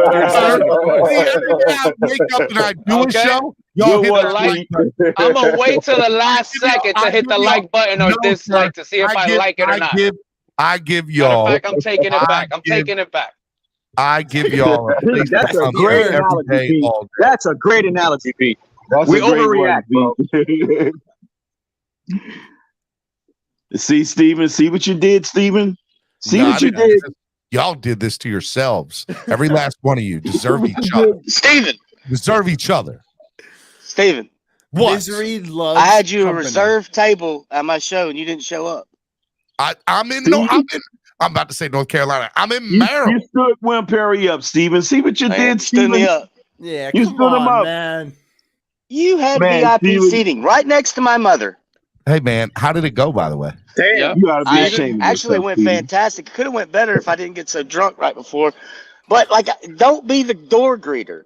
You know what I'm saying? I was greeting 150 to 175 people at a door, and everybody wanted to buy me shots because Steven, I keep telling you, I'm probably one of the second most popular people you've ever met. Dolphreaky's the first. My daughter's Wait, by the way, ain't she going to the Super Bowl? She's got Super Bowl tickets, right? Yes. Go listen to the beginning of my show where she was on for the first hour. Hey, that's pretty cool that she got that, though, for real. Yeah. Hey, we should all be proud. Let me ask you guys a question, right? Because this is the reason why I feel why we're not in the Super Bowl. It's your fault. Why is this board not filled up yet, Steven? I don't know why. Nobody's buying boxes. We got 2 weeks. Wow. No, you That's buy the our boxes silent now. protest, bro. That's our silent protest. We are not boxing anything until we are heard. I remember Cat for Life said, "Save me a spot." Every day. Yeah, Steven. Until the Dolphins sign a defensive coordinator, they shall punish you. No boxes for you. So now can we get Steven, we got 2 weeks. Can we talk real football? This ain't Real even football here. This is not even No, a fourth Pete, of the we way don't want filled to up. talk There are 2 style boxes. football. That stuff doesn't exist in Neverland. Grow up, Pete, man. Better yet, listen, if you Pete, your version of real football is Skylar every game. No, Skylar. look, Hey, okay, Steven, I'll exactly. give you And this $1. is the point. Skylar I'll made give a you name $1 for per himself. box, Steven. $1 per box, man. Steven. I'll give you $1 per box. Yeah, no, I just won't do it. Hold on, Fab. Yeah, bro. I got a real $1 per Because box. I would be able to buy out the entire Super Bowl board and squares just are get usually my money. $5. $50 is pretty steep, bro. Especially when like a quarter of it's going to the Dolphins. A good cause. Charati. Here's the Have any of issue y'all with ever sold out a place of all their liquor? yeah. I did that. I didn't drink it all. But like I did bring the people. If I had to ask you guys a question about our roster, what side of the ball needs more development, in your opinion? Offensively or defensively? Both Offense. sides have to develop. It's not a thing. We did good things on offense this year. We did good things on defense this year. It's just got to get better, more cleaned up. Year 1 coach. Here we come. Year 2. Let's do it better in the offseason. You're gonna be fine. It's gonna be fine. We have $55 million of cap. We need a quarterback. We need a center. We don't need a quarterback. tackle. We need a backup. We definitely We really need a need a quarterback. We need a quarterback. need a quarterback. We need a center, and we need a tackle on offense. San Francisco game showed you that we and need I a totally quarterback. agree. We need a center, a tackle, and a quarterback. Well, Perry, you know we Not need a- a quarterback because the San Francisco game was glaring that why we need a quarterback. You can have all the pieces you want, and if that quarterback ain't under center, you ain't going nowhere. You're gonna get destroyed. Well, that's what I'm saying. Crypto, you Like, can't say that, Crypto. just- Don't say that. You're not allowed to say that. Crypto. The thing see, about what it I'm- is like what I'm the worried concussion about is thing, guys yeah, like- but like he didn't get like majorly injured, like physically injured. That was the best part. He had no physical That injuries. may be this true, year. but that means his You know what I'm saying? injuries are going to be recycling. Like around this you mean? time last year, Steven was sounding like It's not going Frogger to be from concussions this time. It's going to Steven be a was bodily sounding like injury. It's gonna Frogger from the recycle. Little Rascals I think we'll be because fine. we had next just year. signed Applebaum. And can we trust Applebaum to continue to develop these offensive linemen? I mean, it didn't work out. Did We had our to get guys offensive from the line streets. improve even slightly? That's not Did you hear hold me? on a second. Blankenberg Pete, is going to be a no, key part in this Like I offense. keep telling y'all this, and nobody's listening. The offensive line is a dance with this scheme, and if you lose a piece, You want us that's to been listen to practiced the together wedding all- planner? You've screwed up. You've screwed up the whole scheme. You know what I'm saying? That continuity. If you keep getting players injured like that on the offensive line, there's no continuity in it But to that's a make part this of scheme football. work. You need depth. That's why it's 53-man roster. All right. Exactly. I gave you all a little preview of what tomorrow's show is, Wildin' Out Wednesday. I'm kicking y'all off. It's noon. I got stuff to do. I got to get out of here. I will see y'all tomorrow. Please donate Shame to on the you, channel. Steven. Buy your Super Bowl boxes. Okay. $1 per box. Don't please. buy $1 nothing. per box. Silent protest until we get a new quarterback. Hey, fins There you up, go. Steven. Have a blessed day, everybody. Catch Have y'all a good tomorrow, day, man. everybody. See y'all Miami later, Sports Music. guys. Play a song. Skylar time. Skylar time. Skylar time. Skylar time. Skylar I time. can't with you guys. The worst. The worst. And you know who I blame? I blame Fangio because he came up here, he started it. I let these other guys come in just for a minute, and that's what he did. That's what he did. The floodgates were opened, man. Floodgates were open. You're a trooper, man. Don't worry. You I give do. people a I platform, let people come up here and have a voice. and that's what I'm saying, man. It's okay to vent. It's okay to get it off. You know, you do Their that for voi- people, Steven. Their And- voices are stupid, and I hate them. They're so mean and negative. They're horrible people. and you'll still let them come because that's the type of guy you are, man. That's good, Steven. That's good. There needs to be an out. Nicer, better people, not negative all the time. Hey, man. Hopefully with If some my good mom- signings. If my mom knew how negative these people were. Wait. Well, first generation immigrant, man. So If my much mom better. knew how the negativity sometimes that I came across, she'd be dumbfounded, bro. But we vibe. You know what I should do? I have to change it. Big change. Big things. Big things. I'll tell you what I'll do. I have to change the money on the left. But I will cut it in half. I'm going to change the money on the left. Done. I'll go to $25 a block. Let's get these blocks filled up. $25 a block. I will let William Perry and Big Dougie B get one more box each. And I'm going to change what you're going to win. So the 250, 500, 750, 1,000, that's not going to be what you're going to win. I'm going to change the winnings. But I'll do $25 a box. So let me change. I will, if you want to send in your money, get your boxes. They're $25 a box. I'm going to go change everything and repost it out because I want to fill it up. I want to send. I want to make a difference, man. Yeah, you want to get it done at the end of the day. You know, I want to get it done. So we'll do $25 a box, and you still can only send the money through Cash App and PayPal. Okay. Big things. I like that. It's a good idea. Get the box filled out. Money goes to a good cause. Goes to a good cause. Gets I will people change going. the winnings. Okay. So Omar says, explain the game. All right. So the game is this. All right. Everybody fills up a box. Once the boxes are filled, then I will draw numbers for the Eagles side and I will draw numbers for the Chiefs side. And what happens is you'll get a number 1, 3, 7, whatever. So let's say William Perry, he gets 3 on Kansas City and he gets 1 on the Eagles. Well, if the score at halftime is 21-13, then and the Eagles have the 1 and the Chiefs have the 3, and it's 21-13, Philly, then William would win whatever the money is for the end of that at halftime or the end of whatever quarter it is. So that's the game. So you win whatever it is on there at the time. The second number of that team. So if the score is 10-0 and somebody has box 0-0, they have 0 for the Chiefs and 0. Those are the boxes that I like, right? 0-0, stuff like that. Those are always good boxes. You can do it like that too. So, so that's what I'm gonna do. $25 a box. I'm going to change the winnings. I want to get this thing filled out. $25 a box. And then I'll have an update on Twitter in about 30 minutes with everything updated. Love it. All right. So we'll do it like that.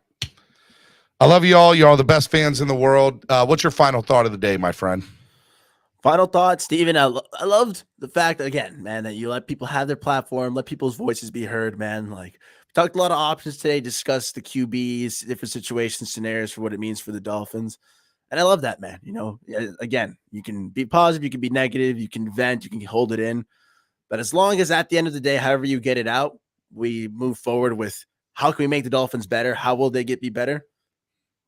Then we're heading in the right direction, Steven. Let's make some big moves this offseason. Let's rock with it, buddy. Always a pleasure, man. I love you, brother. You're the man. When's your next show? Can we do like Thursday? This Thursday, 7? Yeah. This Thursday, 7 p.m. Check out Nando Talk. Let's rock and roll. Thursday at 7. Nando Talk. Go check out my boy. Matter of fact, I want to see something real quick. Hold on. I know we had talked Monday or Thursday, but yeah, Thursday at 7. This Thursday at 7. We'll do. Okay. because there's a show at 8. Got you. Boom. So do Thursday at 7. Okay. Thursday at 7. Nando Talk will be on live for an hour. It'll be good. They're randomly picked, doing randomly picked New Breed. So once it gets filled up, I will do a drawing live on saying, all right, this is getting 1, this is getting 2, this is getting 3. I will randomly pick each box. And that's how it'll work. All right. I hope New Breed. I hope I got your thing. $25 a box. Send the money through Cash App or PayPal. Make sure y'all do that. I will have the payouts and how that's going to work in about 30 minutes, maybe 45 minutes on Twitter. So you guys can do that up there. But either way, you're going to be able to win some money. Be a good cause. It'll be good times. Good times. Good All right. times. By the way, the house should take only a fourth. I'm putting money towards the Dolphins Cancer Challenge and the channel. That's why it's more. If you don't like it that way, sorry. Just trying to raise money for the channel and a good cause and y'all to win a little bit of money. So there we go. All right. Hope y'all enjoy. I love y'all. Tomorrow's Wildin' Out Wednesday. It'll be crazy tomorrow. It'll be the first of the month. It'll be February 1st. Crazy that it's already here. Literally the first of the month. I know. All right. I love y'all. You're all the best. And for the dearly departed, I'll play this for you on the way out. We'll see y'all tomorrow right here on the Miami Sports Music Podcast Network. If you didn't get a chance to finish listening to everything, Dolphreaky was on today. Go back and listen. We'll see y'all tomorrow. Peace. I know the whole city riding. A little early, it's a bit surprising. Business moves, now we enterprising. Switch it up, now we improvising. Go to get in the winter column. Whole squad been trained to go. Biz for life, we throw the foe.